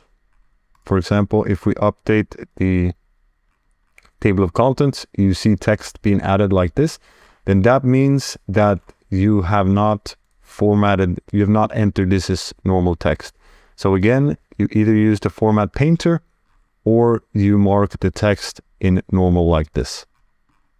And now if we update, we will see that it looks good again. But every time we update, you see if there's something in the table of contents, maybe you want to just to make it simple, you make this in normal text. So every time you update it, it's not being like that. So something to keep in mind. Now we've done all the steps, and once the formatting is done, click Control A and make sure all text in the chosen, make sure all text is in the chosen font style. So we mark all the text, Control A, and then we choose Times New Romans. So everything is like this. And I also advise that you go through and check so it looks like it's in the similar size, so you haven't missed anything. So everything is in size 12 for the normal text, and all the headings look good, etc. But we can see here it looks very consistent and it looks good. I remember if you're using the format painter, for example, over cursive text, then that will remove the cursive text. So then you have to remember to add cursive text again, or if it's underlined, etc., etc. Now I advise you to do a check in Kindle Previewer. So here's Kindle Previewer. Simply upload the book here and you will get to see how it looks in Kindle. So go through it and make sure you're happy with it. You can download the Kindle Previewer here. Now we'll give you a tip on how you can make the formatting for the ebook a little bit more fancy. So here we have draft to digital. I'll not go into what draft to digital is. In essence, you can distribute your books to other stores than Amazon. So you can use this to publish, but just remember, if you're doing that, then you need to not be exclusive to KDP with your ebook. But for this purpose, we will only use the formatting tool that they have. So simply sign up if you don't already have an account, and then you can go to start a new project. This is not something that's necessary. Again, this is only if you want to make it even more fancy and you want maybe EPUB or MOBI or PDF. So once you have created the book, simply enter some details here. If you're not going to publish it, it doesn't matter what you enter, and then upload the manuscript and then go here to step number 3. And if you've done everything correctly in the Word document, it will look good. So what you can do here is you can change, for example, you can add here different styles. So here we added the flower, different decorations. You have different genres like this. For example, non-fiction textbook. So this might be something that you want to do if you want to make it more fancy, and you can also download the PDF for EPUB, MOBI. If you're using, for example, BookFunnel to send out to advanced review readers, then that might be something that you can use, or Booksprout. So you can use the EPUB and MOBI. Now let's go to paperback formatting. So we have done a good job with the ebook if we followed all the steps in the checklist. So for the paperback, what we can do is we can download templates. So simply Google paperback templates. Otherwise, here's the link to get to these templates. I will have the template in the school that I will use in the video, so the 6x9. So download templates with the table content, and then it will look like this. So once you open the file, you will see different sizes. So 5x8, that's a very small book. And then 8.5 times 11, that's a bigger book. And if you take 5x8, then if you have, for example, 30,000 words, that may end up being around 200 pages. And if you have 6x9, which is the standard, that will be around 100 to 150, depending on how many illustrations you have. And then if you go this size, it will be even thinner. However, this might be useful if you have a lot of images that are important. So choose your style depending on what it is that you're trying to achieve. So I will go with 6x9. I think this is a good size to go with. So let's start. So here we want to open the Word documents, and we place them next to each other like this, and then we can start. So now we copy the book title and we paste it here, and then we use our best friend over here, Format Painter, and we might want to have a different size for the subtitle. So I will change the size here and make it look like that. And here we can change the author name of the book. So simply write your own name here, or the pen name if you're using a pen name. And same here, change the name here, change the year, and remove this ISBN. I don't think it's needed. So I will run through quickly how to do it now. I don't have any dedication page for my book, so I will remove that. And if you want to make it exactly as the template, then we can keep in mind that they have placed the table of contents on page 5. So if we want to do it the same way, we can, for example, add pages in the beginning of the book. So we can add a page break like this.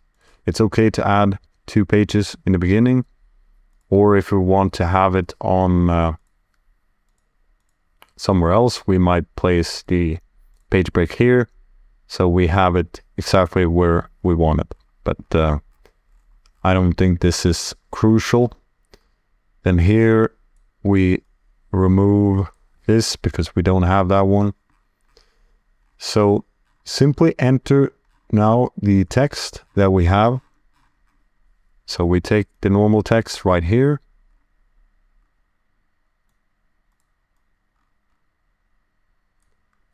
And I will zoom in so you can see well.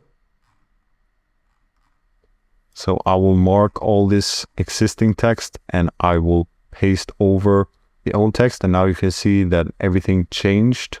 So it doesn't look the same. Now, what do? We simply go down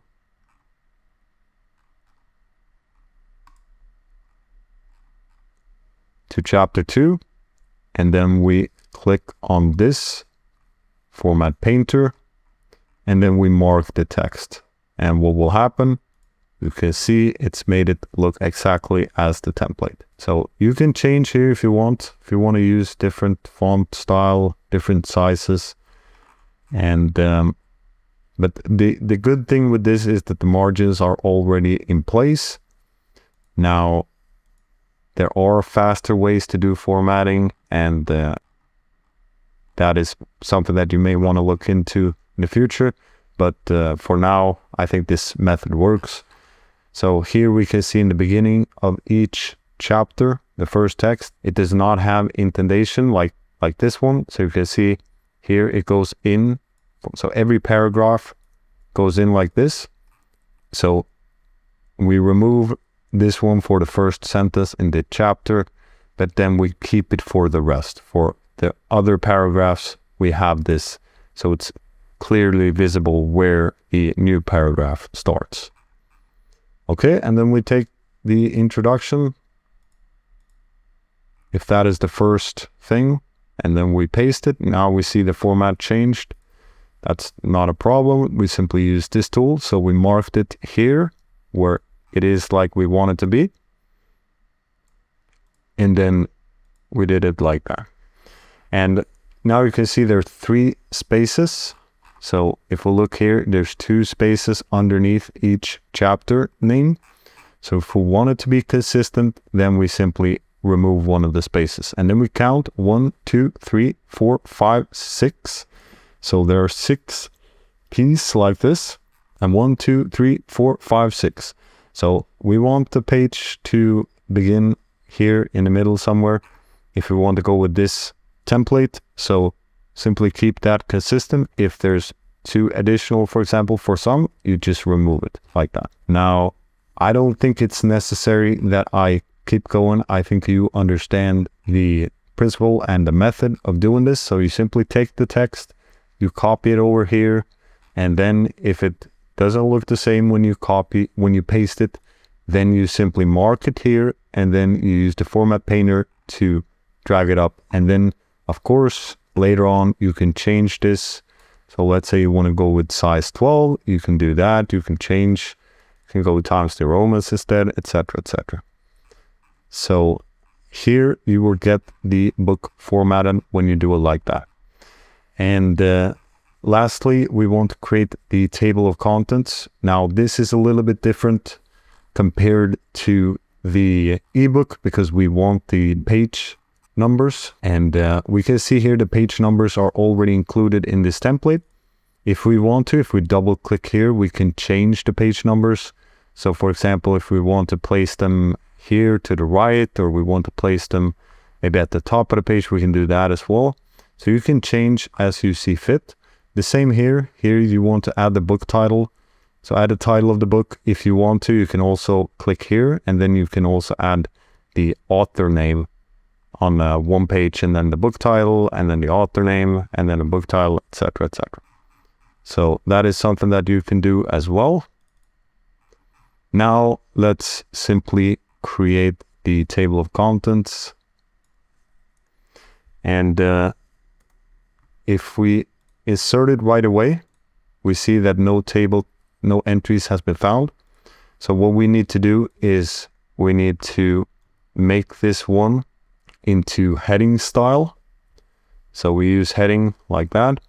Now it messed up how it looks. However, that's not a big problem. What we can do is we can simply change it here. So if we want it to be exactly like this, we see Garamond, we change it to that font style. And then let's say we don't want a line here, then you can simply go here and then no border like that. And then you might want to center it so it looks like this. Now, since I already have this one in heading and I have it in the style I want, I can simply go through and make the other ones in the same style if that's what I want. Now this one is bolded. You decide if you want it bolded or not. So you can unbold it. Simply click here. And now when we include the table of contents, we go references. Click here. We can see that the table of contents has been added. Now, one thing to keep in mind, if you make changes after you have added the table of contents, let's say you encounter an empty space in the middle of the document, then you might need to remove that. Then what you want to do is you want to update the table of contents. So update field and then update page numbers only, if that's the only thing you want to update. And you can also update, for example, if you've added an entire new chapter or you missed a chapter, then you can update and you can click update entire table and everything will be updated. But make sure that the last thing you do is always to update the table of contents. Now at the end, sometimes the references, because there might be long URL links, etc., it might not look super good if it's justified. So you remember this one, when it's straight line like that, there might be spaces. So you might want to place the references to the left. That is usually something that can be good to do. And other than that, I think we've covered the main idea or the main method. If you follow this method, you will have a formatted manuscript. Now, what you want to do is you want to save this in Word. So save your formatted manuscript in Word and then save it as a PDF. So save as a PDF because the PDF is what you will upload to KDP. And then if you want to make changes, for example, let's say you discover a spelling error or you discover a formatting error later on when you're previewing the manuscript through the Kindle previewer on KDP for Paperback, that's a different one. So when you're doing that, you encounter an error, then you can change it in the Word file, and then in the Word file, you then turn it into a PDF again. So then you use the new PDF and you check it, and then hopefully that one is good. But you always want to save the source file, even if you have someone else do the formatting. For example, I will show you now you can use Fiverr to do the formatting for you. If you search here, for example, ebook formatting, you can also search paperback formatting. Then there are people that can do the formatting for you, which is something that you can do if you want to save time and work more on your publishing instead of in your publishing. So even if you're a writer, maybe you want to focus your attention on writing, you can do that by hiring someone else. But I think that if you watch this video, you will at least have some base knowledge, and you will be able to make small corrections yourself if you want to. But in essence, always ask for the Word file if you receive it from Fiverr, for example, so you have access to it, because the PDF might be tricky to do changes in. So this is how you do formatting for ebook and the paperback. Let's briefly cover creating low content or medium content books. So this is not something I'm an expert in. I have published a few of these books myself, so I do know the general steps. Now, bookbolt.io is a tool that I know that a lot of people that create low content or medium content books use. So there are tutorials online if you want to learn how to create these types of books using Bookbolt. So simply search for Bookbolt tutorial and you will find several of these videos. Now, what I've used to create low content or medium content books is Fiverr.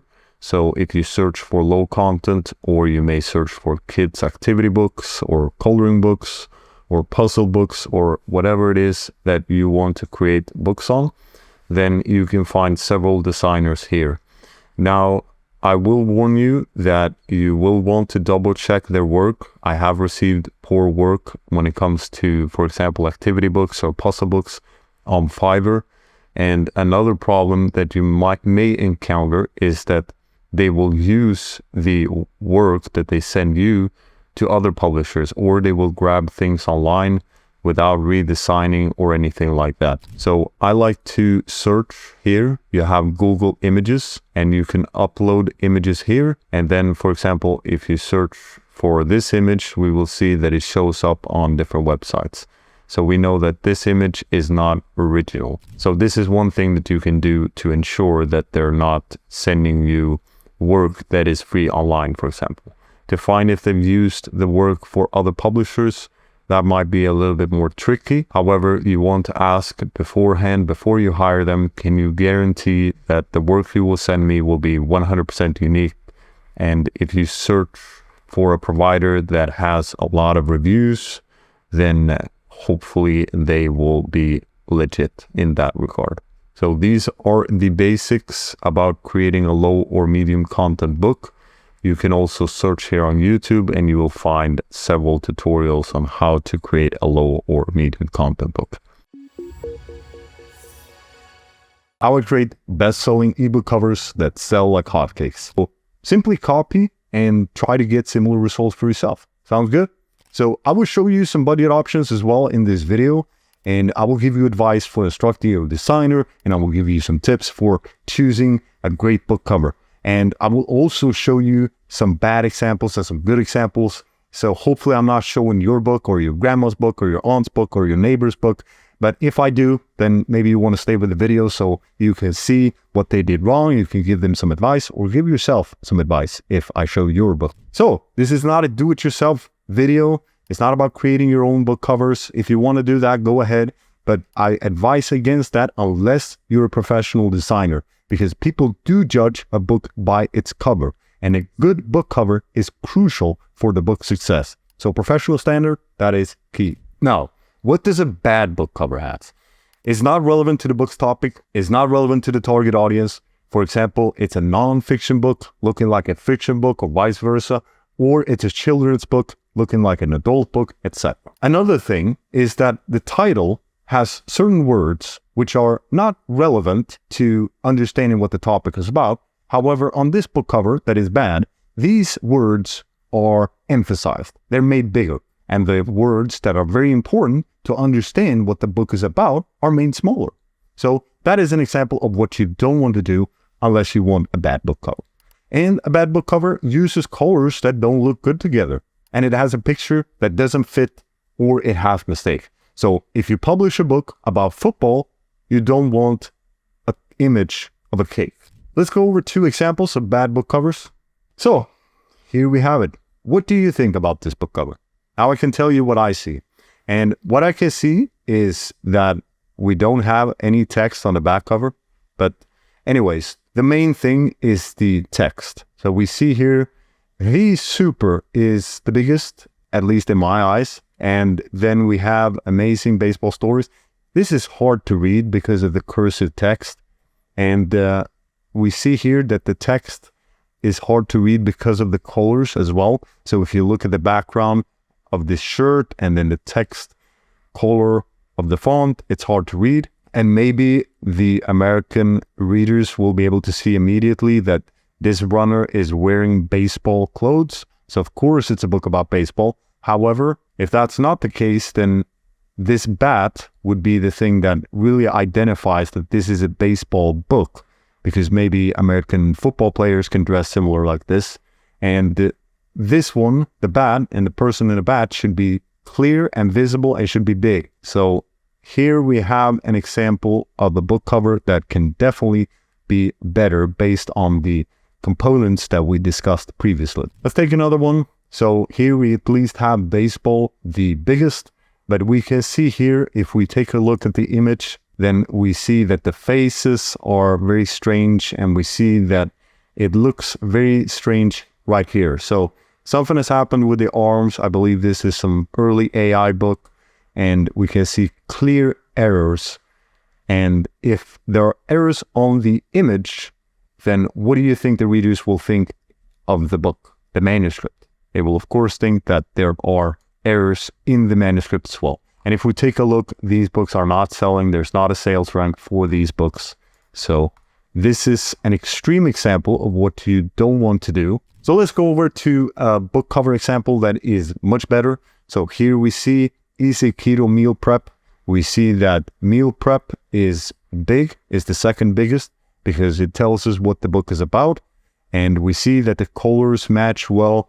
And we also see on the image, we see the results. So this is very powerful if you can show the results. So if it was showing the cooking of these keto recipes, then that wouldn't be as attractive, because as a reader, I want the result. And this clearly shows the result instead of the process. So what I have to do, for example, I have to buy groceries and I have to cook, etc. That's not what I'm interested in. I'm interested in the result, which is these beautiful boxes right here of food that I can put in the fridge and I can take out and eat very easily. Here we have another one, relaxing. This font style relaxes me at least. And then we have a clear text here, and it's book for adults is also big, so it shows who the book is for. We can see large print, which is a benefit, is also prominent. And we see 100 plus puzzle, which is a benefit, is also prominent. And then we see on the image, we see the different types of puzzles. So we get it within 1 second, we know what this book is about. And that's what we want. We want to immediately give the reader an understanding about what the book is about, because we can't expect the readers to even click on the book covers like we did here. They would just see a small book cover from the distance. And if they don't see right here what it's about, then we have failed. So to summarize, a book cover, it matches the book's topic and the right audience. It makes the important words in the title the biggest, so it's easy to understand what the book is about.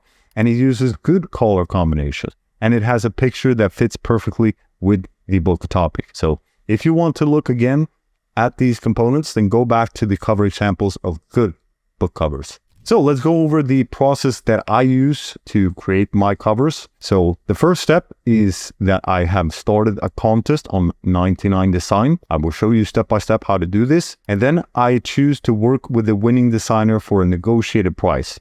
So that is something that you can do after you have received an option that you're happy with. And then I will show you Fiverr, which is a more budget-friendly option. So simply go to 99 Design and then you click here, get a design. And then you go here, book cover, and then you choose ebook cover, $199, get started now. And then here you can choose if you want a paperback, but we only need the ebook, so I will only select that. And then we have different book covers. So why do we only need the ebook cover? Because we can convert to the ebook cover to a paperback cover later. So that's why we only select the ebook.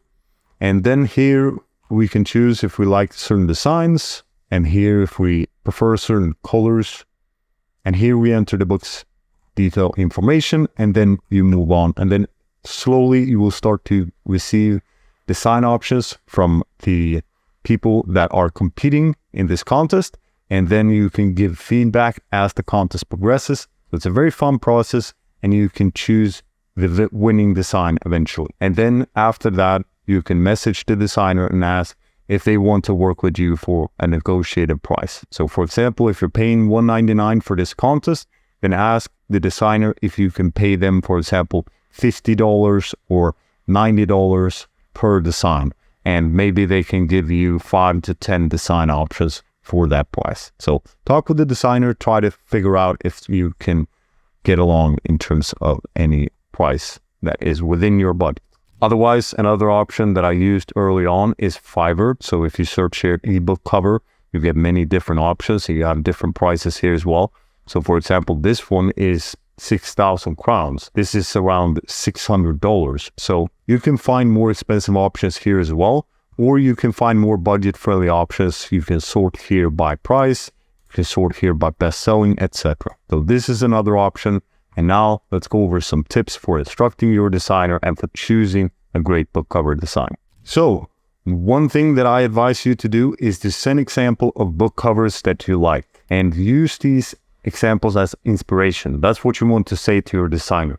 So you don't want to say that you should make the book cover like this, because if you use a book cover that is very similar to a competing book, then that can get you into trouble with, for example, Amazon KDP or the other platforms. So make sure that the designs that you choose are unique. And one thing that you can do is to do the opposite of what everyone else is doing if you want your book cover to stand out. So for example, if you see that every book cover on this topic has a darker color, then you can use brighter colors to stand out, or vice versa. If everyone has brighter colors, then you use darker colors, etc. So this can be useful in certain moments.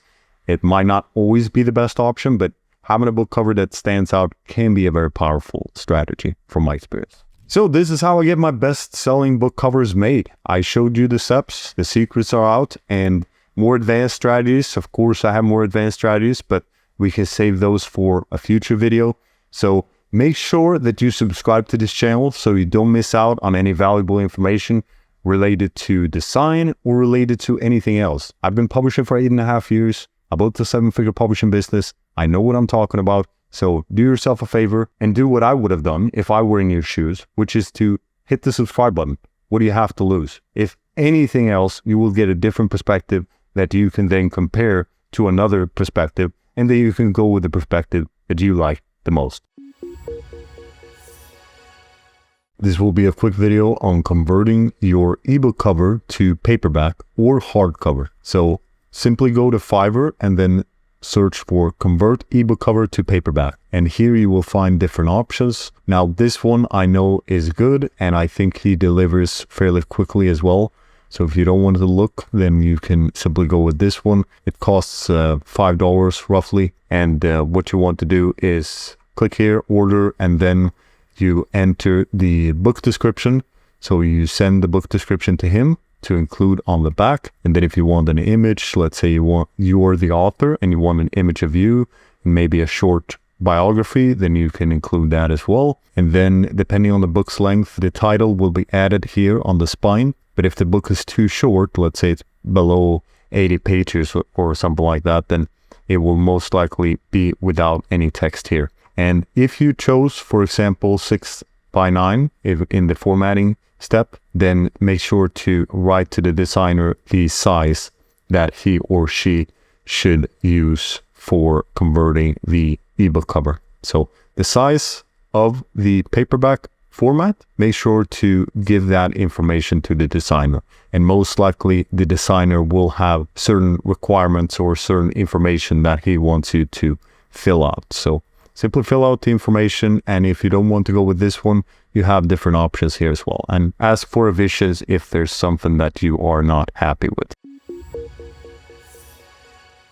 This video will show you step by step how to upload and publish your book on Amazon KDP. This video will not cover how to create your Amazon KDP account.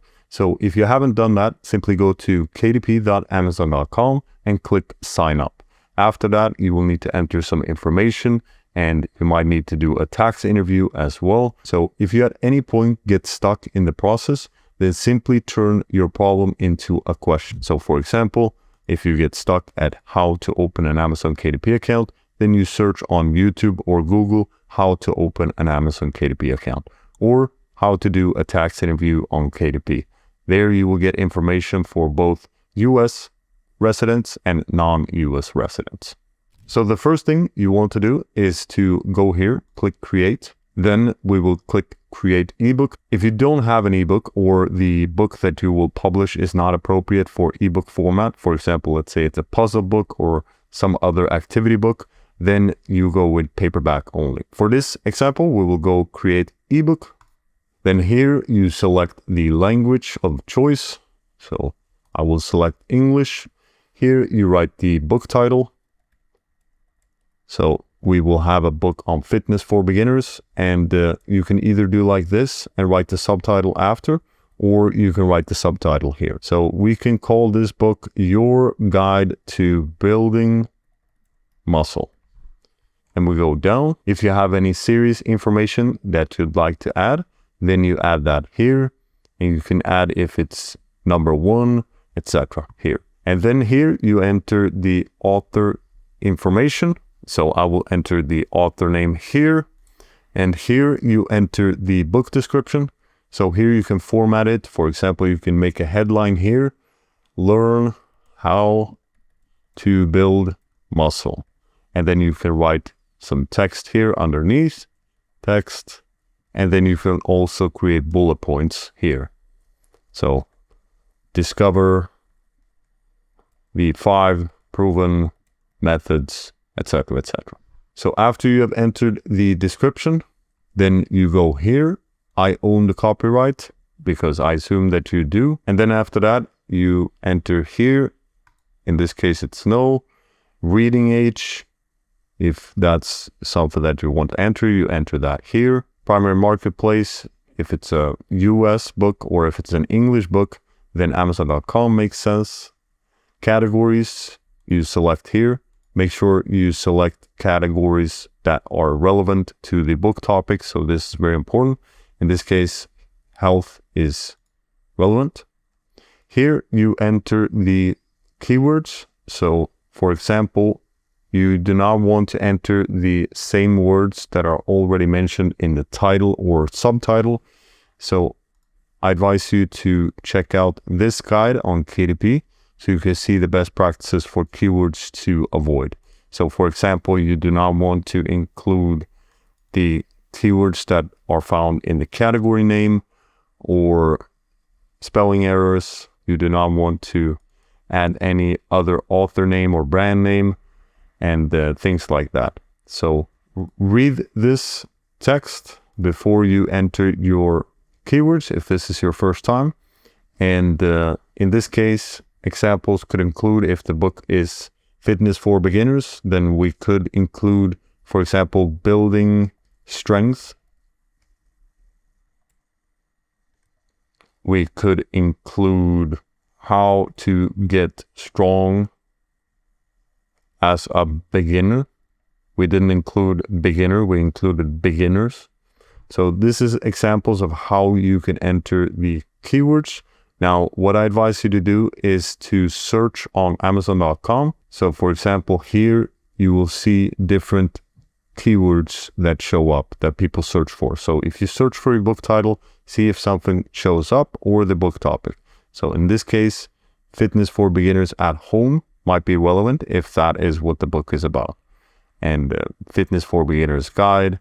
We do not want to include the word book because that is mentioned in the best practices over here. Information common to most items, book, for example. So that is a keyword to avoid. After that, we click save and continue if we're ready to release the book right now. If we want to make it available for pre-order, which means that the book will be available on Amazon, but customers will not be able to access the book, then we can click here and then we can select the release date. And then we need to make sure that we have all the files uploaded before this release date. So Amazon customers will be able to purchase the book, but they won't be able to access the book before this release date. But I will click, I'm ready to release my book now. At this step, you simply upload the manuscript, and then here you upload the cover file that you have, and then you will get an option to preview the book once you have uploaded the files. And here you will need to enter information whether or not you've used AI to create your books. So if we select yes, then you will need to answer if it's some sections or if it's the entire work, if it's with extensive editing or not. And then the images you also need to select. And if you select, for example, the images here, one, you will need to enter which software created the AI images. But in this case, I will select no, and I will launch the previewer and I will go through the manuscript to make sure it looks good. And if it does, then I will click save and continue. And if it doesn't look good, then I will go back to the source file, in this case, the Word file, and I will make adjustments. For this ISBN part, I usually don't do anything for the ebook. Then after that, you will get to the Kindle ebook pricing step. At this step, you will get to be able to enroll in KDP Select. So usually there's an option here to enroll in KDP Select. If it's not, then you go to promote and advertise after. You will get that on the bookshelf, and then you can run a 5-day free promotion or Kindle countdown deal, etc. In this case, we will simply go down and we will click that we own the worldwide rights. It's already pre-selected. Here you select the price. So if you want 70% royalty, then you need to price it between $2.99 and $9.99. If the price that you want to set is $0.99 or $1.99, then you will only receive 35% of the royalty. So ideally price your book between $2.99 and $9.99. So again, this is only for the ebook. After that, you simply publish your ebook and it will be live within 72 hours is the normal time it takes. Usually it goes within 24 hours from my experience. But if the account is new, then maybe it will take a bit longer. So after that, we want to create a paperback. You can create your paperback from your ebook by simply clicking create paperback. In this case, I will go here, create paperback. And then here you select the language again. And here you select the book title. So if you have already created the ebook and you click underneath it, create paperback, then you will have the information already added. So maybe you will need to add the category one additional time, but otherwise, if all the information is added, then you simply click save and continue. So on this step, you will need to add your ISBN if you have an ISBN, or you can select to have KDP create a free ISBN for you. Now, if you want to buy ISBNs, then you can do that at Boker or myidentifiers.com. Simply go here, click buy ISBNs, and here you see how to buy it.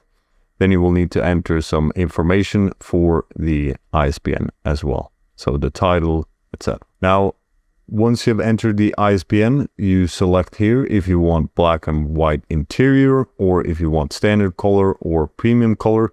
Depending on what you choose here, the price of the book will change, or rather the royalties that you will get will change, because the printing cost will get higher if you go with standard color, and even higher if you go with premium color. Here you select the size. So if you have a 6x9 book, you select 6x9. So this depends on what you decided in the formatting stage. Did you decide 6x9, or did you decide 8.5 times 11, etc. Here you can select bleed or no bleed. If it's bleed, then it will go over the margins. In this case, I would choose no bleed. So this is if you have, for example, a children's book.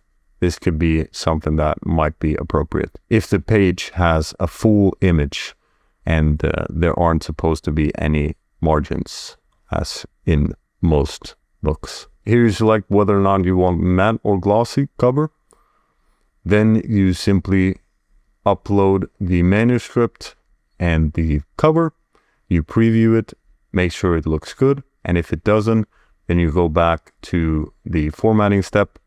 You edit the Word file, or you send the instructions for the formatter so he or she can make the changes needed.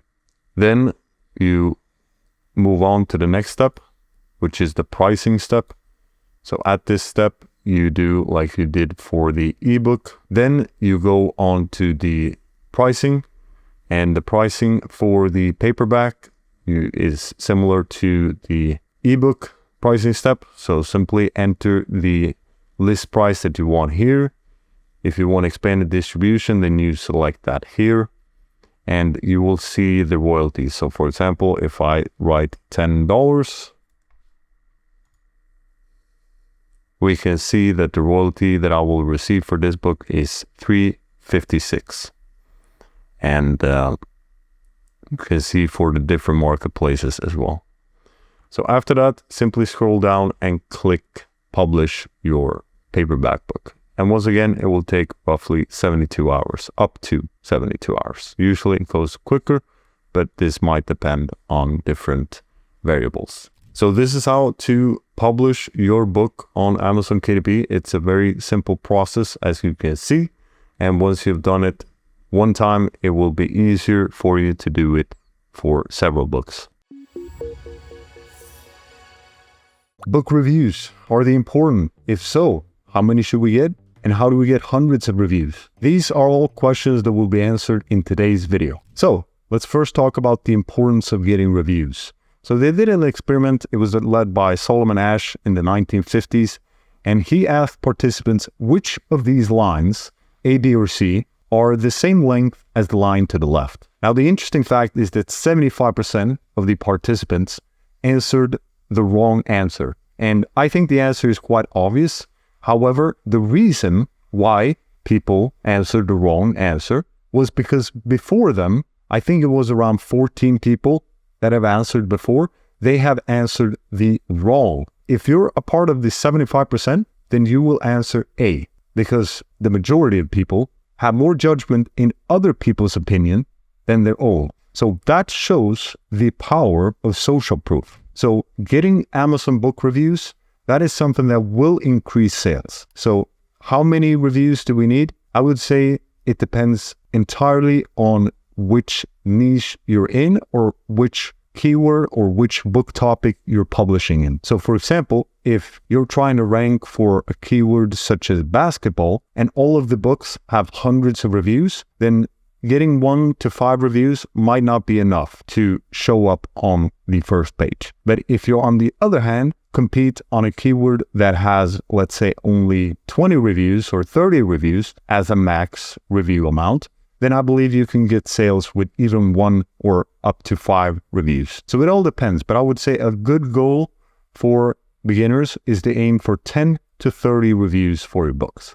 What we will discuss in this video is applicable to low content, medium content, and high content books. And we will also discuss how to get reviews for your audiobooks. And these methods are proven to work These are the methods I've used, and these are methods that I showed my friend to use. He got up to $17,000 in December, and he started, I think he published his first book in May of 2023. So that shows that he got hundreds of reviews using these methods, and he didn't have an audience built up, nothing like that. This is the 80-20 rule, the 20% of actions that will lead to 80% of the results. That is what we'll discuss in this video. We will not discuss risky strategies or tactics because we don't want to risk our reviews disappearing, and we definitely want to keep our account safe. So there might be services or other methods that promises hundreds of reviews and you can get them very quickly. However, from what I've seen, I see that these books, they get the reviews removed over time, or I've even seen some books disappear from Amazon. And I think that's because the account may have been shut down. So the foundation to get high quality reviews, so because we ideally want to get high rating, ideally 5 stars, if not at least 4 stars. So the base for getting those types of reviews is high quality content. So ask yourself, will the reader have a great experience with your book? Will their expectations be met? Or will you even exceed them with your book? Because with high quality books, you will naturally get a higher rating. And I think the amount of books are also likely to be higher. So I believe that for around 100 sales, you can expect around 1 organic reviews, maybe 1 to 5, depending on the quality of your product. And there's no guarantee if these organic reviews are positive or negative. So that's why quality matters so much in the long run. Now, I have 2 books that have over 2,500 reviews each, and they have over 4.5 star rating. And most of these reviews came organically, meaning I didn't do anything to get these reviews other than provide a good launch for the book and then also ensuring that the quality is really high. So that is the power, and I think that this is the method to get potentially thousands of reviews, is to make sure that the launch is good and then ideally try to build up as much momentum as possible. And if the book goes, let's say, viral, we can call it that, then you have a chance of getting thousands of book reviews. But of course, if you have an email list with hundreds of thousands of subscribers, then you may also get thousands of reviews with more of a push type methods, so where it doesn't show up organically.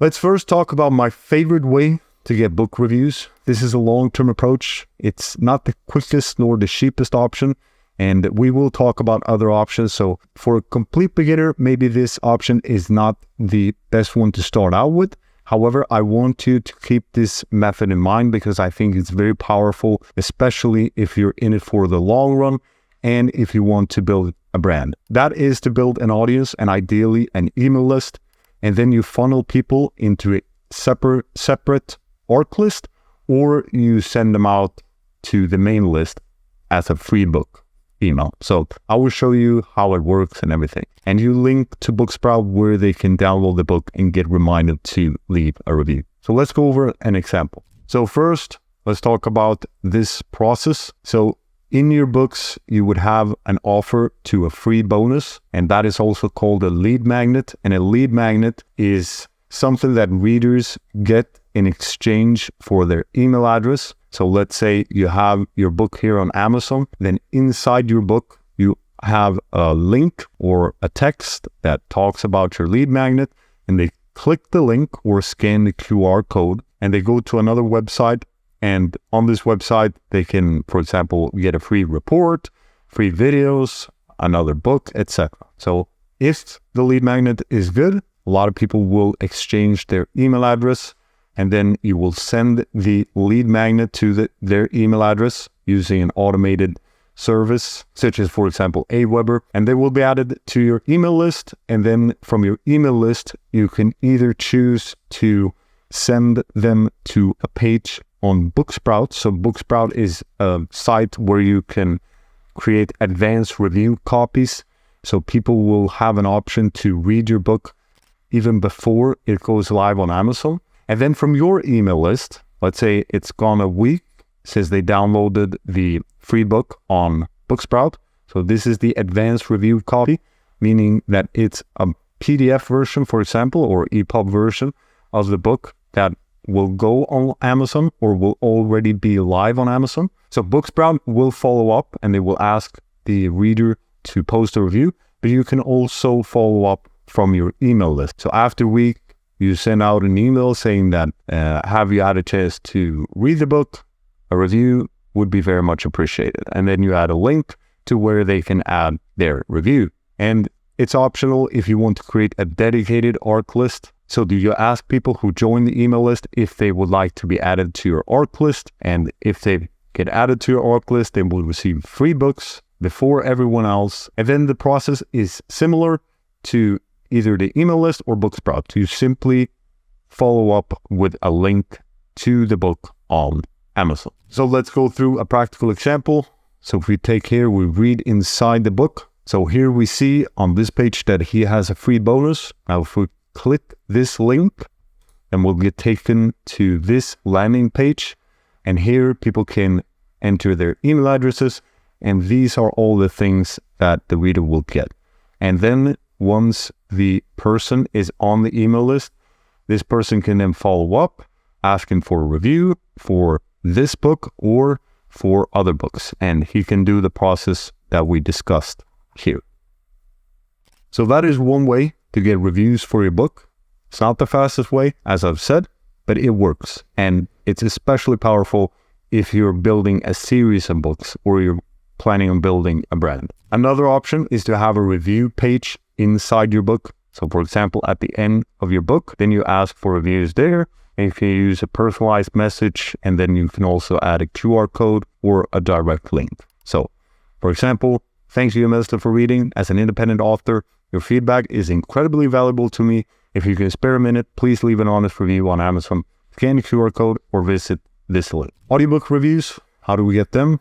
So one example is to have your narrator read the review request that we just covered and ask him for a review on the platform that you want to get a review for. Perhaps you want to focus on Audible, that's a good choice, or maybe you want to focus on Spotify. And you can get promotional codes from either ACX or Find It with Voices, and then you can send them out to your list or to audiobook review services such as BookBite. Another option that I've used is to use social media to send out advanced review copies. It's not the easiest option, but it can work. So you search for advanced review readers on, for example, Facebook, and you send out an advanced review copy beforehand to gather a review when the book launches. So you join relevant Facebook groups. For example, if your book is about basketball, you would join groups related to basketball, and then you would post about your upcoming book and offer an advanced review copy for the readers who are interested. Another option is to utilize review services. So we have Puppy,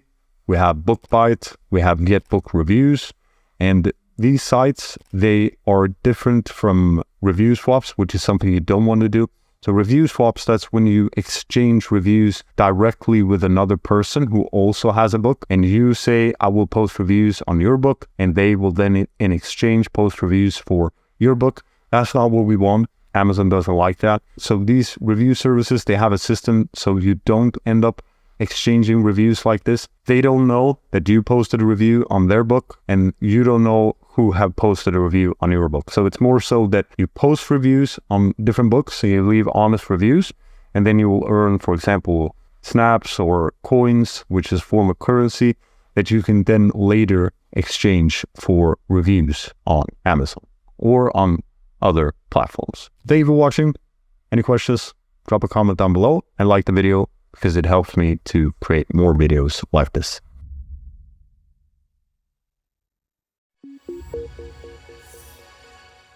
This will be a quick video on creating an author page for your books. So here we are on Harry Potter, the product page on Amazon, and over here you will see the author name. So if we click here, we will get to the author page where we can see an image of the author and also a bio text. So you can also see the different books that are published by this author. So how do you set this up? You simply go to Amazon Author Central. So either Google Amazon Author Central or go to author.amazon.com, and there you want to create your account. And then under profile here, you can write the bio for your author name or your pen name. And then you can also add a profile image, and then you can add the books that you want under this author name. And that's about it. Then you will get a product page like this showing up on Amazon. Simplifying and demystifying Amazon ads. A 7-figure publisher's perspective. What we'll cover? We'll cover book presentation and conversion rate. So how your book's presentation affects how many people buy it, choosing the right keywords, the importance of picking keywords that match your book's topic, starting with Amazon ads, how to set up your first ads effectively, and analyzing and optimizing your ads. So how to tweak your ads for better performance. And product ads, how to use product ads to show up next to similar products. This video is not a technical how-to video. This video won't show you step-by-step where to click to set up your ads. It's not about specific tools. We won't be diving into specific software beyond general recommendations. And it's not a deep dive into data. We'll touch on analyzing your ads, but we won't get into heavy data analysis. So the key point is the focus is on strategy and understanding the big picture of Amazon ads. The importance of book presentation.